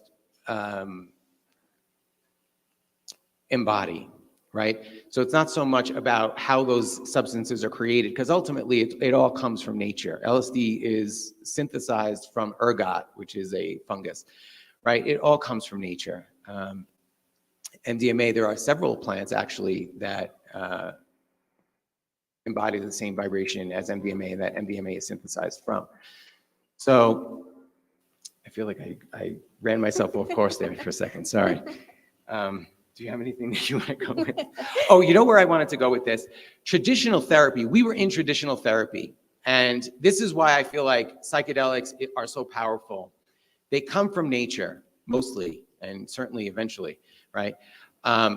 We were in therapy for years, and we got nowhere because we weren't willing to be vulnerable, first and foremost with ourselves, and then with each other. Because if you can't love yourself, you can't truly, or you can only love others to the degree that you love yourself. Because the things you judge about yourself, you're going to judge those things in other people. I was especially hard on myself. So then when I started to wake up, and now all of a sudden I knew about tyranny, and I was very impatient with people who didn't understand tyranny. How didn't you understand? It was only a few months before that I didn't understand. So, but all of a sudden I was like, how could you still be a statist? MDMA taught me to have more patience with that, with myself, to forgive myself for being duped by the system, for being programmed by the matrix, right? And also to recognize where those beliefs came from, because those beliefs don't just, yes, the programming has a lot to do with it, but also our internal beliefs. Who do we give our authority over to? From the moment that we're born, we hand over our authority. So once we start recognizing that we've been giving away our authority in our relationship, I had no boundaries. And if I have no boundaries, then I'm not sovereign. I'm making decisions based on what Danny is going to say or think, or potentially, shut me out of, right? If he's going to shut down, that's going to feel like rejection. So then I don't put up boundaries. I'm not in my sovereignty. I'm not in my power. If I'm not in my sovereignty, how can I ever claim to be a sovereign being? How can I ever think that I'm going to protect myself from the powers that be, right? So this really allowed us to recognize the areas where we were not in our true power and our true sovereignty. And when we started stepping into that power, stepping into our true beliefs, being vulnerable with each other. And that's the thing, right? There's a lot of fear about vulnerability being a weakness. But when you're vulnerable, when you're true, your truest authentic self, that is the most powerful you could ever be, because nobody can take that from you. And that's where our true power lies, in that vulnerability. So when we connect with other people, it's all out there. There's nobody that anybody can at this point can say about us that we haven't already told the world ourselves. We're pretty vocal and vulnerable with people as much as we can. And I think there's probably still more work to do. We're on that path constantly, being aware of where we're giving away our power by not being in our vulnerability, by not being in our authenticity. And this work, the psychedelics, the plant medicine, any type of psychedelic breath work is, provides that container. There's all sorts of forms of psychedelic. Birthing is psychedelic. Motherhood, fatherhood, sex is psychedelic. So when we create these containers of that psychedelic energy, the psychedelic element, it provides a container of safety for us to truly dive into the depths of who we are. And if we don't know ourselves, we can never truly be free of anybody else's power or attempt at power over us. We can't if we don't know who we are. And that's the power of, in my opinion, the power of psychedelics is teaching us to really tap into our true essence, who we are at our core. And once we know who we are at our core, nobody can ever take that from us. Nobody can ever stop you if you know who you truly are. You won't question yourself anymore. And the truth about that is also that we get to tap into our intuition. And a lot of us, we come to these events and we learn different ways, different modalities, and some of the confusion can lie in what's right for me, because not all of the solutions are right for everybody. We are not ready to move out of New York City at this moment. It's not an option for us. So we can't get stuck in this idea that we're powerless in this situation. If we are in our sovereignty, then this is an opportunity for us to find better ways to get creative about the solutions that we come up with, because we are stepping into that sovereignty, getting to know what our true desires are, where our intuition guides us. And I feel like that's the true power of these psychedelic medicines. Like I said, whether you are working with plant medicines or breath work or sex or any other form that allows you to truly tap into your authenticity. Yes, and I want to go back for a moment to what Vanessa was saying about boundaries. The warrior has boundaries, but the warrior is also in the garden. The warrior has compassion as well. In our belief system, this is masculine is the boundaries, feminine is the compassion. And we all have masculine and feminine qualities within us. And one of the things that we have really, I feel we've been taught by psychedelics, especially the mushroom kingdom, is about balancing those qualities within us. Having compassion, being able to be loving towards other people, but that doesn't mean we allow them to overstep our boundaries. That's what I was doing in our relationship. I loved Vanessa, but I walked all over her boundaries, and she was not in a place where she could enforce her boundaries. So what would happen was things would build up. I'd cross her boundaries, and then she'd come to a breaking point. And now, when I overstep her boundaries unintentionally, she can communicate those boundaries to me, but with compassion. It doesn't have to turn into a fight. You stepped over my boundary. It can be like, honey, you're overstepping my boundary. Oh my God, baby, I'm sorry, that was unintentional, and we can talk through it. You can take that paradigm and apply it to every relationship you have. It's not about a romantic relationship necessarily. So you're having a conflict in your intentional community, you can be in that space of compassionately expressing your boundaries so that it doesn't turn into conflict, which may not be reconcilable. And we've seen, like I said, some of those communities fall apart because of that very thing. And so this is now my life's work, is balancing my own masculine and feminine. Every interaction that I have, every conversation that we may have this week with every one of you, and I hope to have conversations with all of you, because I feel like I have something to learn from every single one of you. We all have different experiences, and if we can learn from each other, this brings us not just closer in terms of being able to empathize and have understanding for each other, but I believe it gets us closer to unity consciousness. And that's where we find peace. The more of us doing this work, embodying inner peace, the world changes. That's what being the change means, in my opinion. That's what I feel like psychedelics has taught us. It all starts within, and we hear that often.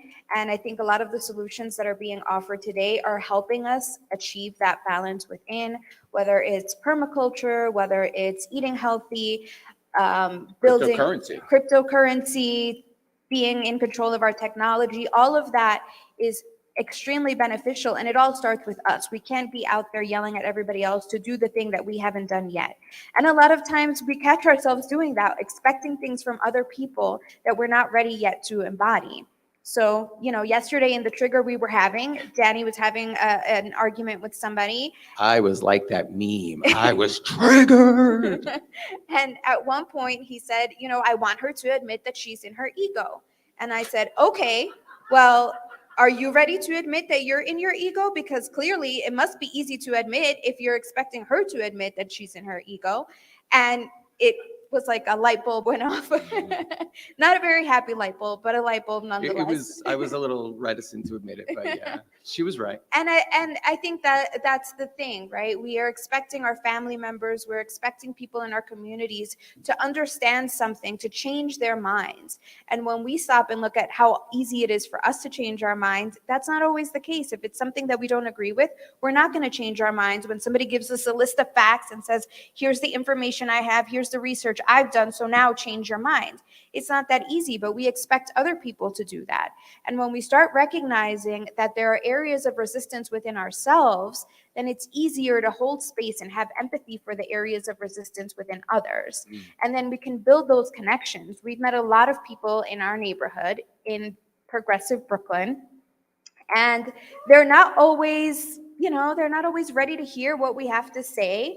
Very rarely are they ready to hear. But we've also made connections with people by being vulnerable, by being authentic, by opening up to our belief systems, talking about psychedelics.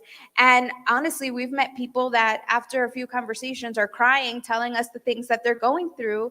And it's beautiful. It creates this energy, this community. We have, right now, we traveled here from New York, and we have 3 different people taking care of our dog in our community. And not all of them have the same beliefs, but we're able to start bridging those gaps and building those communities. And we can start allowing, if we're angry activists, who are we going to convince to come over to our side? That's not fun. Why would they want to be angry, right?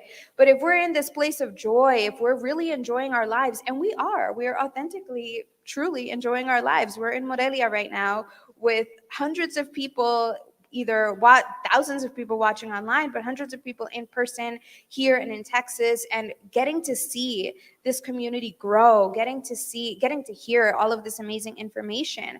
I mean, that's beautiful. That's the life that we have chosen at this point. And that's the thing, it's a choice. And sometimes we forget that we have a choice because we're still stuck in those limiting beliefs and these paradigms of oppression. And we don't have to be there. Yeah. So I want to say that psychedelics is not all fun and games. The experience, as some of you seem to know. the experiences can be difficult. In that first transformative journey that I went on, I hesitate to say this because I don't want anybody to be afraid to venture in this world if you have not been there yet. But I had a very difficult trip, we'll call it that. I don't believe there's any such thing as a bad trip, because every trip has something to teach you, even if it's hard, right? Especially have if the it's courage, hard. be the warrior, and have the courage to be willing to face those hard things. But I've also never had a trip that started out as a bad trip that didn't end in beauty, joy, gratitude. I think if we surrender to the experience itself, I think most of the bad trips we create because we resist the messages we're getting from the medicine. And that's what creates that feeling of, oh God, it's the resistance itself. And once you release that resistance, then there's the joy and the beauty. And you can actually see the beauty in even the things that you did wrong, right? That first trip where we were in such a toxic place. Look, I'll just say it. We've detailed this on our podcast. I was a narcissist. I was a cheater. I had a sex addiction. I had not a great relationship with my mom growing up. I grew up most of my life believing my mother didn't actually love me, that I was a burden, that she didn't want kids.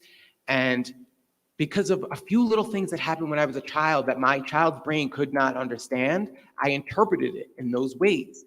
And out of that need for love, I started looking for love through sex with as many partners as I could rack up. That's how I determined, okay, I wasn't worthy of my mother's love, but if my body count can stack up, then I must be worthy. And this is the delusion that I lived in. And in that first ceremony, it was like nature, God, source, whatever you want to call it, the universe showed me. I, for the first time in my life, understood all of that in just a moment, it felt like. And that epiphany was huge and changed everything. But that was just the start. The epiphany is just the start. Because now you have to integrate that epiphany into your everyday life. It took us a long time after that for me to change my behaviors. There were times that I still, when I felt unworthy, if we maybe weren't having a great day, we were arguing about something, that I would feel tempted. I'd want to flirt with the girl at Starbucks that I was getting my coffee from, or have an interaction where I needed to get some kind of validation. And it took a long time for me to be able to recognize those behaviors and say, oh, that's the old me. I don't need to do that anymore. I can be vulnerable and go to Vanessa and say, hey, You know, today I felt like I wasn't as worthy, and I wanted to flirt with that girl at Starbucks because I didn't feel worthy. I needed some validation. And she can hold me, and she can express love to me and help me through that till I can get to the point where now I feel the validation from myself. I can self-source my validation and be like, I'm a child of the universe. I'm God in a human body, or I'm a child of God, depending on whatever your belief system is. I'm worthy just because I exist. And it's integrating those epiphanies into your everyday life. That's where the real healing happens. Because many people will have epiphanies on psychedelics and then never integrate them and forget. You can forget. So integration work, I'm being told to wrap up. Thank you. Yeah, I could go on all day. I mean, and please feel free to approach us, ask us any questions, or just share your experiences. We want to hear your experiences. We really do want to connect with you all. So I think if I had to sum it up in a closing statement, psychedelics helped me become truly a vulnerable person, able to receive and express love in a way, even to complete strangers. So come up and share some love with me. Thank you so much. Everybody.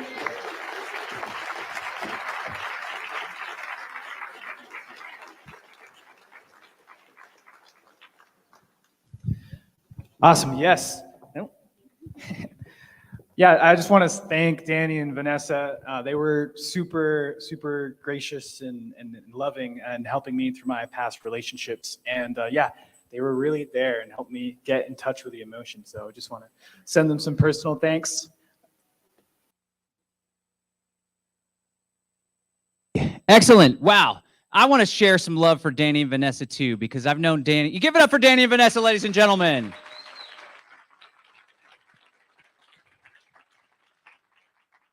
I actually met Danny the same year I met Derek Bros in 2011. So we've been pals for 11 years now.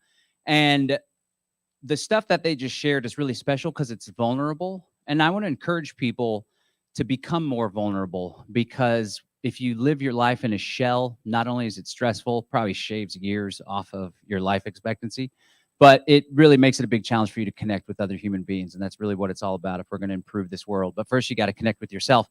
And, you know, me and Danny go way back. And when he first met Vanessa, because they're real vulnerable, so I'm going to share this little bit about them.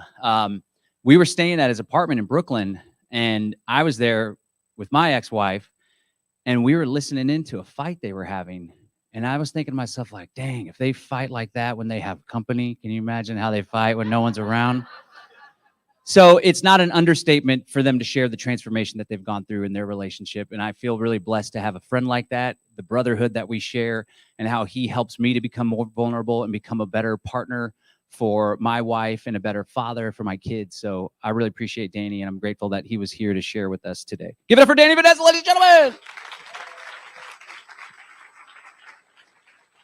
We got that thing going on here where it's like, woo.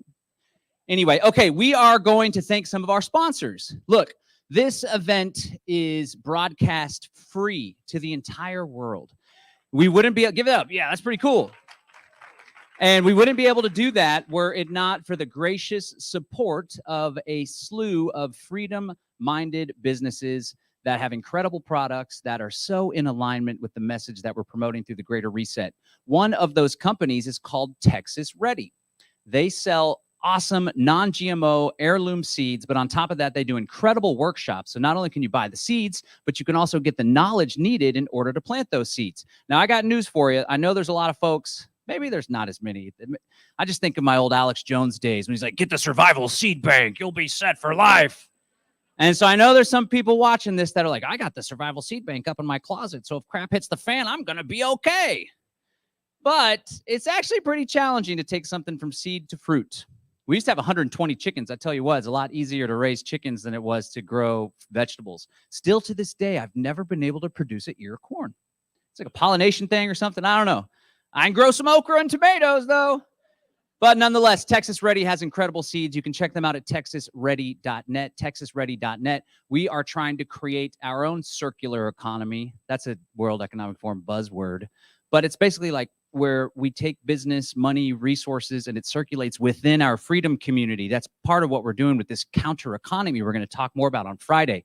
So any opportunity you have when you need or want something, I highly encourage you to first try to source it from another business within our community. And Texas Ready is most definitely part of our community, and they help to make this event possible. For our next sponsor, I'm going to bring in my good friend Ryan Maniti. Ryan Maniti, our latest hire at Live Free Academy. This guy's an incredible human being, and I'm really grateful to have him on board. He's the one that recruited Weston A. Price Foundation as a sponsor of this event. So I'm going to let him share a little bit about them. Thank you, everybody. I just want to say thank you to Maureen and Kathy from Weston A. Price. They've been an absolute pleasure to work with. A little bit about Weston A. Price. If you're tired of fancy marketing campaigns and bright and beautiful colors on these cereal boxes, and you're tired of Die of the Week campaigns, go ahead and check out westonaprice.org so you can learn how to eat nose to tail, how to eat a more traditional diet, how to be more healthy. And if you're concerned about our milk and the state of the pasteurized milk and all of the BS that's going on with that, then you can check out realmilk.com and join Weston A. Price's campaign to get raw and healthy milk back in our supermarkets, and or at least, you know, we'll be able to buy it without being persecuted. So realmilk.com and westonaprice.org. Check them out. Why don't you introduce our next presenter as well, our next sponsor? Our next sponsor is a very good friend of mine. We've developed a great relationship over the last couple of months. He also sponsored our town hall summit with Texas Slim. He'll be a speaker tomorrow.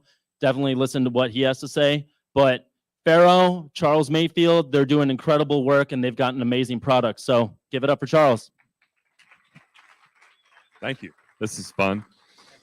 So your skin is your largest organ. I'll keep it brief. We've got a booth out here. I'd love and welcome any and all of you to come by. We say it at Farrow, the lard works in mysterious ways. And it actually indeed does. I brought all of our products with me, but we've got sample sizes to sell here at the event, as well as some discount codes for everyone here. And also virtually, you can come by the booth, check in. We can chew the fat about the benefits of regenerative farming and lard and how it's good for our skin. So we're excited to be here. We just celebrated our 1-year anniversary as a company.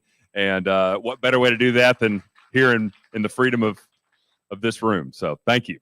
Thanks, Mr. Charles. That wasn't a COVID elbow bump, ladies and gentlemen. It was out of necessity. Okay, look, we're sending out emails to the Greater Reset list supporting these sponsors, bringing them to your attention. And would you believe it? Somebody replied to one of these emails and was like, how dare you send me a promotional email to this list? Guys, I need you guys to all recognize, those of you on the stream, that this event would not be possible. We would not be able to reach as many people as we are reaching with this powerful message were it not for these generous companies. So they've shown us love. They're co-creating this event with us. So I highly encourage you to show them love and vote with your dollars with these companies. All right, let's take it back to Mexico, ladies and gentlemen. What up, Mexico? Make some noise. Woo, woo, woo. All right, let's get some lights up on the podio. Okay, I've got a quick message before I announce the next speaker. So we have several hundred people watching online. So all right, it's day one. I want to draw your attention, if you're watching online, to all the share buttons at the bottom of the screen. Listen, I need you to shill freedom. I need you to shill the Greater Reset and click on some of those buttons and share those with your friends, because this is a movement.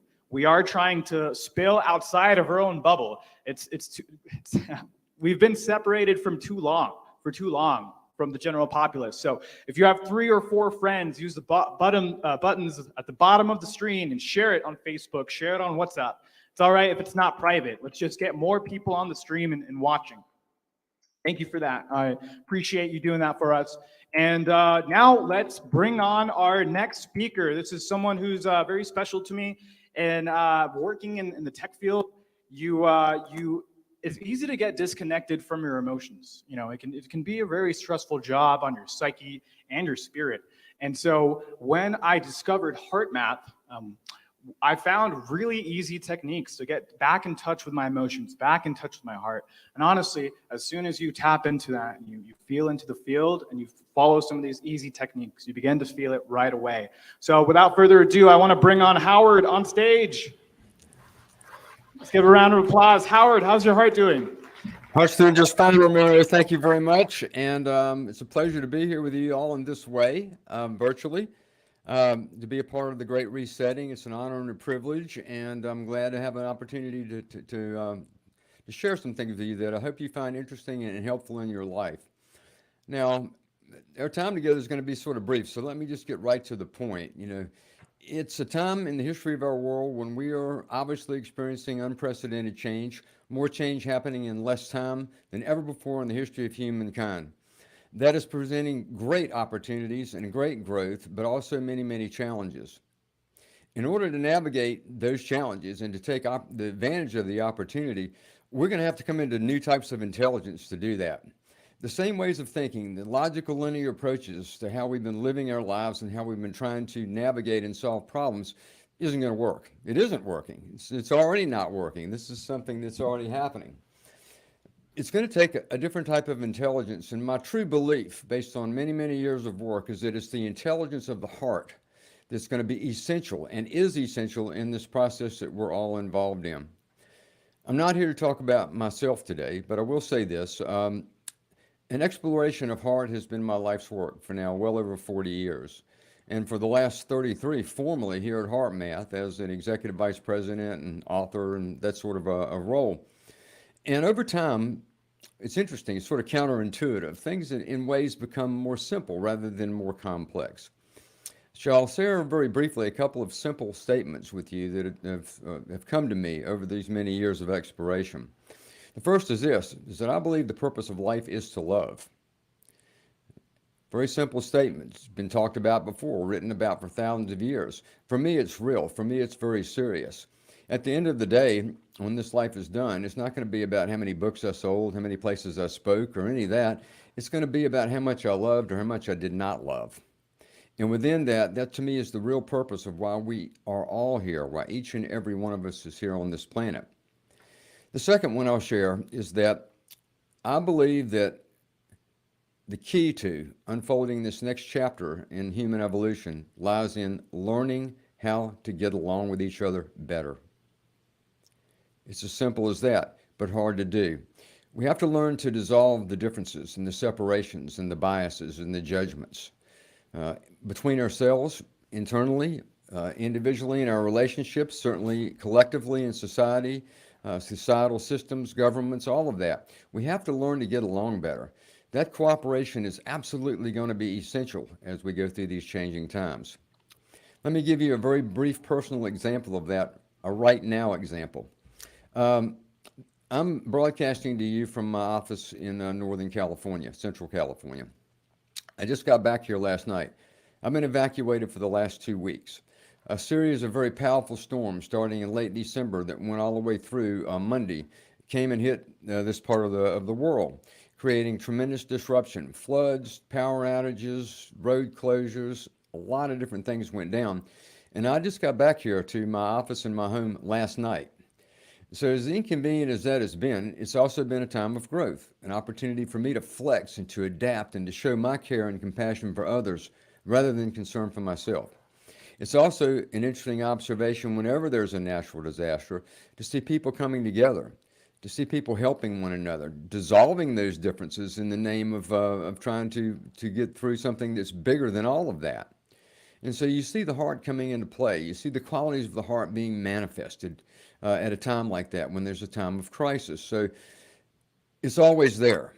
And our desire really at a deeper level to connect, to me, is always there.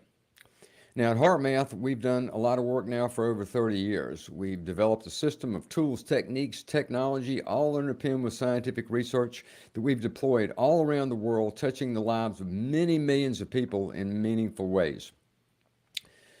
At the core of that, there is some science. I mentioned science just now, so let me explain what's going on with that. Everything we do here at HeartMath is underpinned with scientific research, with the staff of scientists that are with our nonprofit, the HeartMath Institute. And what they've been doing all this time is mapping out the communication pathways by which the physical heart communicates with the brain and the rest of the body, and showing that this communication from the heart is essential for things like higher brain function, good health. Many, many benefits are really associated with the communication coming from the physical heart. It's doing a lot more than pumping blood. Taken further, they've also been doing research around the heart's energetic field. Your physical heart produces a field of energy, a magnetic field that surrounds you in 360 degrees and radiates outside the body at least 3 feet or 1 meter for those of you that are listening in a part of the world that uses the metric system. They've been mapping out that field, understanding that it's imprinted with our emotions, that we are communicating our emotions through this field. They've also taken that further into research on understanding the energetic connections between all living systems, between us, between plants, between animals, between the physical planet itself, and beyond. And what this all leads up to is an understanding that heart connection is important. And that's what my talk's about. It's about heart connection. Heart connection is essential, first of all, for us to be operating at our very best. The previous speakers talked about that. They talked about compassion. They talked about love. They talked about their own transformational journey to arrive at a place where they could be better at what they did, better at the activism that they have a passion for. But it had a lot to do, when I'm interpreting what they said, with an unfoldment of the qualities of the heart.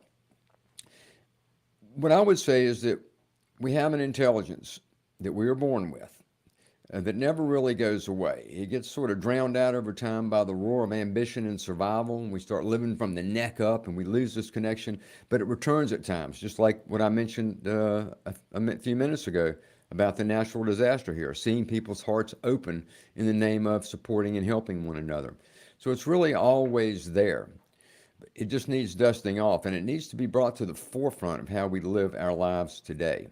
Absolutely necessity. You'll hear a lot of great speakers at this event, and they're going to talk about a lot of things, including technology, food, diet, finance, ecology, lots of interesting subjects.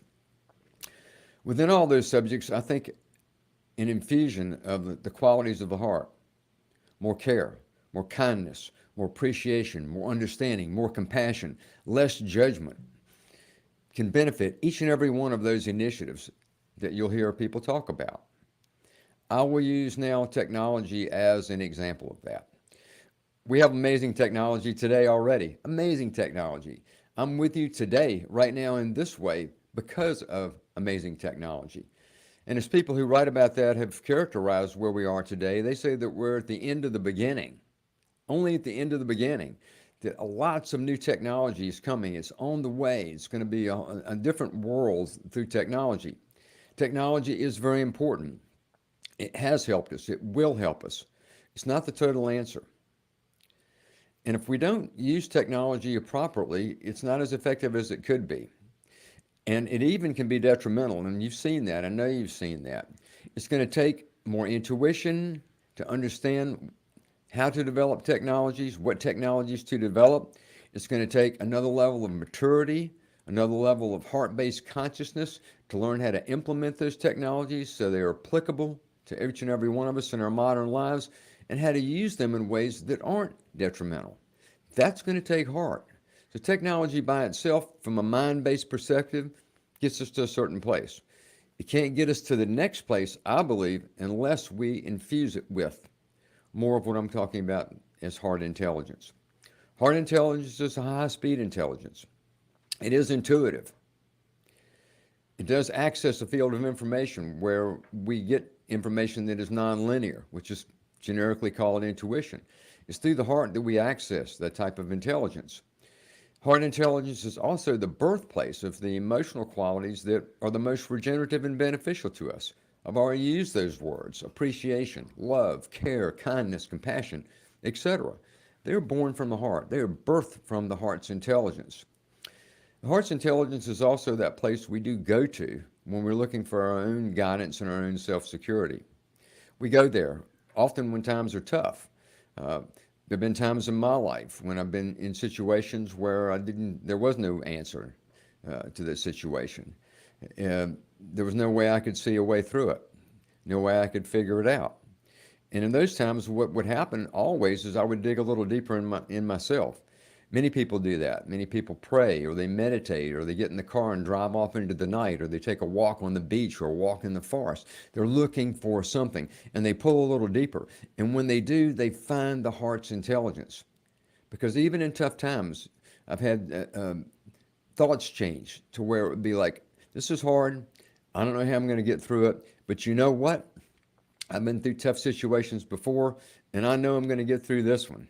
That's the heart speaking. So it is really, truly the source of your own self-security. A simple way to put that is that I believe that our hearts are our own best friend, the most reliable guide that we have to navigating life and to making decisions, big and small. Now, I mentioned intuition several times, and intuition is extremely important right now. We are going to need more intuitive insight into seeing what to do about many of the situations that we face globally. Now, the heart's intelligence and intuition are already there. Each and every one of you has that inside. You've experienced it. You will experience it. It's right there for you. It's a secret hidden in plain view. An analogy I use sometime, I actually did a little piece on this in a cinematic learning experience that I produced called the Heart Math Experience, where I talked about the most important invention in the last 50 years. And sometimes I've asked people that in large audiences, and they will say things like, you know, the internet or television or whatever. But it's really the discovery of electricity. None of that other stuff would exist without electricity. Electricity changed the world, and it changed it really, really fast. I mean, really fast. Electricity has been there the whole time people have been here, but people couldn't see it. Or even when they saw it, they didn't know what to do with it. It required some intuitive insight into understanding what was right there all along that could change the world. We are at that place right now. There are solutions to the challenges that we face. We've got to learn to tune into those, to be able to see them. That is not going to happen just by thinking our way through it. It's going to happen when we bring the mind into alignment with the heart, open the door for more intuitive insight to come in. Then we begin to see the bigger picture around what we need to do on angles of view that will lead us to the solutions that we need to move this world into a new, different, and very better place. And I will say this, as I'm sort of jumping around right now just a little bit. Even with the problems we face today, my belief is we're on the right track. That everything is, in fact, moving in the right direction. We're going to see the world's problems clearly. We're going to see conflict. We're going to see challenges in so many different ways. And it can be disheartening when we see that. And we can begin to feel a little hopeless that we don't have control, that things are going the wrong direction. Some people believe that we are headed towards an apocalypse. I do not share that belief. I see a different trajectory. I see a trajectory that is making us grow, that's acting in a way that's giving us more maturity, that there are many, many millions of people around the world like you that care about things in a different way, that have already changed the way you approach life, that have already changed your belief systems, that are already doing things differently, and that are already contributing in ways to make this world a better place. And that momentum is building. So with the backdrop of what we see today, there's a larger momentum that is increasing moment to moment, day to day. And it's events like the Great Resetting and all the energy and time and work that's been put into this, and bringing people together literally from all around the world. It's those type of actions that are in fact making a difference. And I believe that that difference is making a difference, that we are going in the right direction. So never lose hope and never lose your heart in the process of all that. So I've talked a lot about what heart intelligence is. I've shared a little bit about the science behind it all. But what I'd like to do now is I'd like us to have an experience of it, collective experience of it together. So I'm going to lead us all through a little simple exercise that will hopefully raise the vibration a little bit wherever you are, whether you're in Texas or you're in Mexico or whether you're watching the live stream. And let's create that heart connection right now. And then let's take that even a step further and use this collective experience that we're all having in a way to serve humanity, a service, not just the way we learn and grow, but to take our learning and growing and let's put it into practical application and use it to serve other people. So to do that, what I'd like to invite you to do is to, first of all, focus your attention right here in the area in the center of your chest. It's the area of the physical heart, just a general area right there. If you'd like, you can close your eyes while we do this. If it's okay to keep them open as well. But just feel your energy going right down here to the area of the heart. If you'd like, you can put your hand there if that's helpful. Now, with your attention there, I want you to breathe naturally and normally in a rhythm that's comfortable for you. And as you breathe, I want you to imagine as if your breath is coming in through the area of the heart on the in-breath and back out through the area of the heart as you breathe out. And we'll do this together now for several breaths.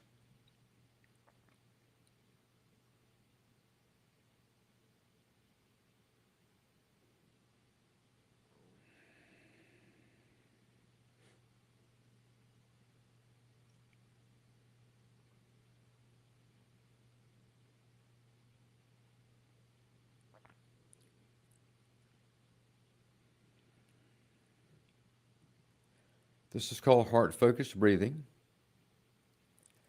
Like you continue to breathe this way. Now, let's add another step. I'd like you to activate a heart-based regenerative quality. It could be feeling appreciation for the good things in your life, good things that you already have. It could be the love or the care that you have for someone or something in your life. It could be a person. It could be a place. It could be your pet. Whatever it is, just gently evoke a heart quality and then breathe it in and out through the area of the heart.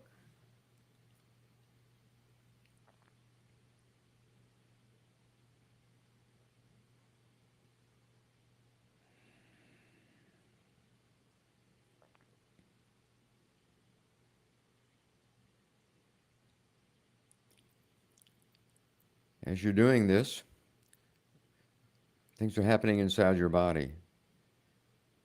Your nervous system is synchronizing. Hormones are being triggered and released into your body that regenerate you, like more oxytocin and more DHEA.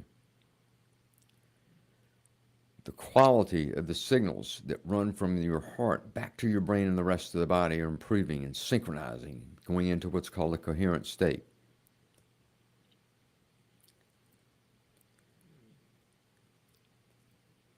And it's opening up your awareness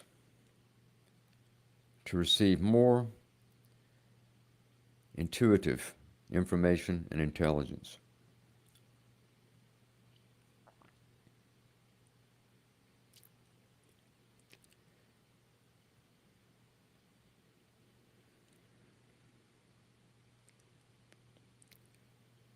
Now, from this place, let's individually and collectively use it to help others. What I'd like you to do is to gently radiate whatever you're feeling out from the heart. It doesn't have to be a forced feeling, more like the glow of a lantern. And just radiate that feeling outward from your heart into what I'll call the energetic field environment that you're in right now. It could be the room that you're in Mexico, or the room you're in Austin, or wherever you are in the world right now, and just radiate that heart feeling gently out from the heart into that energetic field environment.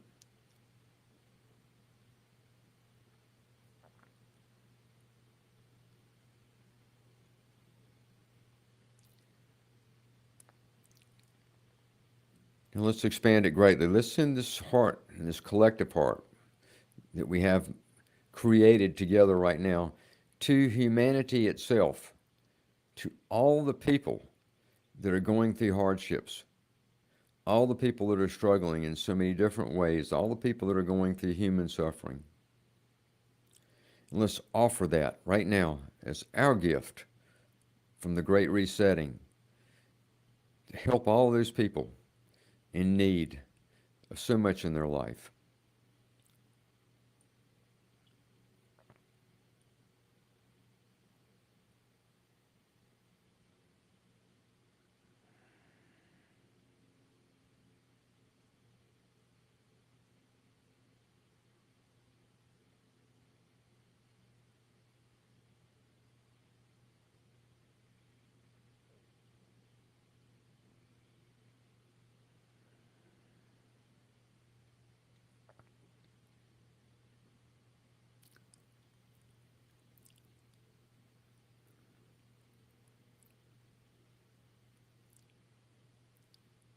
Now let's end just feeling appreciation and gratitude for the gift of life itself,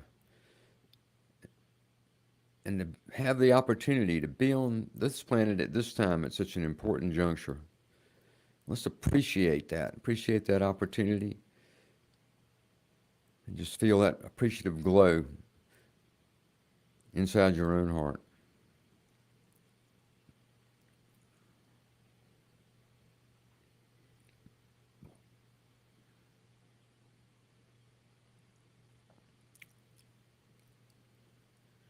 All right, if you've had your eyes closed, feel free to open them now. And I'd like you to appreciate yourself right now for whatever contribution you made to that experience. And never underestimate what happens when you do that. You know, how you can benefit not only yourself, but the lives of others. And when we do that together, we're really creating a collective field environment. And so I'm all about that. I'm all about understanding how these field environments work and how they relate to one another and what they can actually get accomplished. Because really, we are truly all in this together. You know, as I mentioned, science is just one part of it. Science is not the only thing. It's not the big deal, but it helps to confirm. I've always believed that when science proves something to be true, it increases the power of belief. Empirical understanding increases the belief in something. But I also believe that, you know, science can't explain everything, and that things are happening in nonlinear ways. But that what we did just now, by coming together that way, heart to heart really, and making that heart connection, and then putting it out to the world, can help to lift the spirits of others. People that we don't know, that we'll never see, that we'll never meet, that are going through whatever they're going right now, that we have just done a little service there to make their lives better in some way. So I want to thank you for that, and thank you for your contribution. Now, to manifest more of our heart's intelligence, again, can get simpler. And it starts with, you know, first of all, how we treat ourselves. You know, the speakers that were on before me were talking about going through some of that, going through their own healing process, going through getting to a place where they could feel more of their own self-love and their own compassion. And so it starts right with you and I, and moment to moment, day to day. You know, so self-compassion is very important. It's not self-centered to have compassion for yourself. So there are going to be times for each and every one of us when we don't meet our own expectations, when we don't feel like we're getting it, when we don't feel like we've behaved appropriately, when we don't feel like we've made the best choices or best decisions, you know, and we can be a little down on ourselves. We go into self-judgment. The antidote for that is self-compassion. And what I think is that, you know, in those times when you start having those thoughts, you need to go have another type of talk with yourself. You need to say, hey, you know, I'll say, hey, little dude, little Howard, you know, maybe it's not your best day, but you're trying. And you're a good man doing the very best you can in a challenging life and challenging world at times. So, you know, don't be as self-judgmental. You know, go to more of a self-compassionate place. That is very regenerative for you at the individual level. Actually, it's also a big form of service. It's helping to sort of crack the way through some of the density and some of the standard third-dimensional programming that people go through. You're making a contribution to help lift the spirits of others when you are, in fact, showing compassion for yourself. It also gets into other things like just being a little kinder to people. Just kinder. You don't have to walk around in this big loving place all the time trying to hug everybody. It just gets down to simple stuff. Are you being kind to other people? Are you showing them a little extra respect? Are you offering them maybe a little more compassion than you normally would? Have you made the interaction you had with that person, let's say in a store or at a restaurant or wherever you are, have you made that interaction a little better for that person by just being kinder? So it gets down to simple things like that. But with regular practice and regular consistency, what will happen is you will naturally become more in tune with your heart's intelligence. You will make that connection. And heart connection matters. Without heart connection, we're not going to move through these changes with as much poise and as much grace as we could, or as fast as we could to get to where we want to go. It's essential. It's the missing X factor. The lack of love in the world is obvious, and the need for more love in the world is a secret hidden in plain view. All of that starts with and comes from your heart and your heart's intelligence. So as you enjoy the rest of this conference, I'd like you to consider that. I'd like you to go back from time to time and make a connection with your own heart. Show a little extra kindness, a little extra care. If you begin to have a hard time with something, try to have that self-compassion. In doing so, you're not only going to have a great conference, but you're going to make that conference an even better conference. The vibration and consciousness of this conference will operate at a different level. And as it does, the learning will happen deeper, but also the services providing will have more impact and more effectiveness. All that can happen if you'll just return and touch base with your heart more often as you go through this deal. And then you can try that little exercise again. I'll give it to you again. It's just heart focus. Then you do your heart focused breathing. Then you activate a regenerative, uplifting feeling, a heart-related feeling, and then gently radiate it. You can do that anytime, anywhere in your life, and I would suggest or encourage you to do it while you're experiencing the great resetting, and then certainly there afterwards. There's a world of heart math that I've only touched on some today. For more information about that, and this is not that I'm trying to sell anything to anybody, but if you want to learn more, there's a lot you can learn and a lot that's free. You go to heartmath.com, or you can go to our nonprofit site, heartmath.org. Ramiro mentioned coming in contact with HeartMath. He watched the HeartMath experience. He reached out to me after seeing that and seeing me in it and asked me to speak with him and to do a podcast that he did, and then he invited me to this event. I was unable to make it in person, but I'm here with you now. And so what I want you to know is this. I want you to know that you are a good person. You wouldn't be a part of something like this if you weren't. You are doing the very best you can, and often it's tough. I also want you to know that whatever you're doing in the world is probably helping a lot. I don't know you, I can't even see you, but my belief is you're probably doing something, whether it seems like a big deal to you or not, you're probably doing things in your life that are already making a contribution. And now, for just a brief moment, I will become a futurist. I'll go into the future, and I want to thank you for what you're going to do in the world, because it's people like you that represent the hope for the world and the future of this world. So with that said, my heart to you, big love to you. Have a great conference. Maybe I can be there in person next year, but all the very, very best. And please take care of yourself, and especially take care of each other. All right. Give it up, give it up, give it up.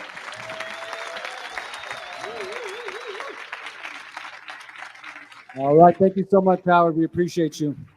Thanks, my friend. With that, we're going to conclude the morning session, everybody. We appreciate you being here. We're now going to break for lunch for about an hour and a half. We're going to resume at 2 p.m. sharp. We got Miriam Gomez, my lovely partner, will be speaking. We're going to be hearing from, I don't know if anybody came here for Del Bigtree, but he'll be speaking later on this afternoon. And a lot of other great speakers. So please come back here in about an hour and a half. Go outside, enjoy the sun. And if you're in Texas, take a break for a little bit. And if you're on the stream, we'll see you at 2 p.m. Central. Thank you guys so much.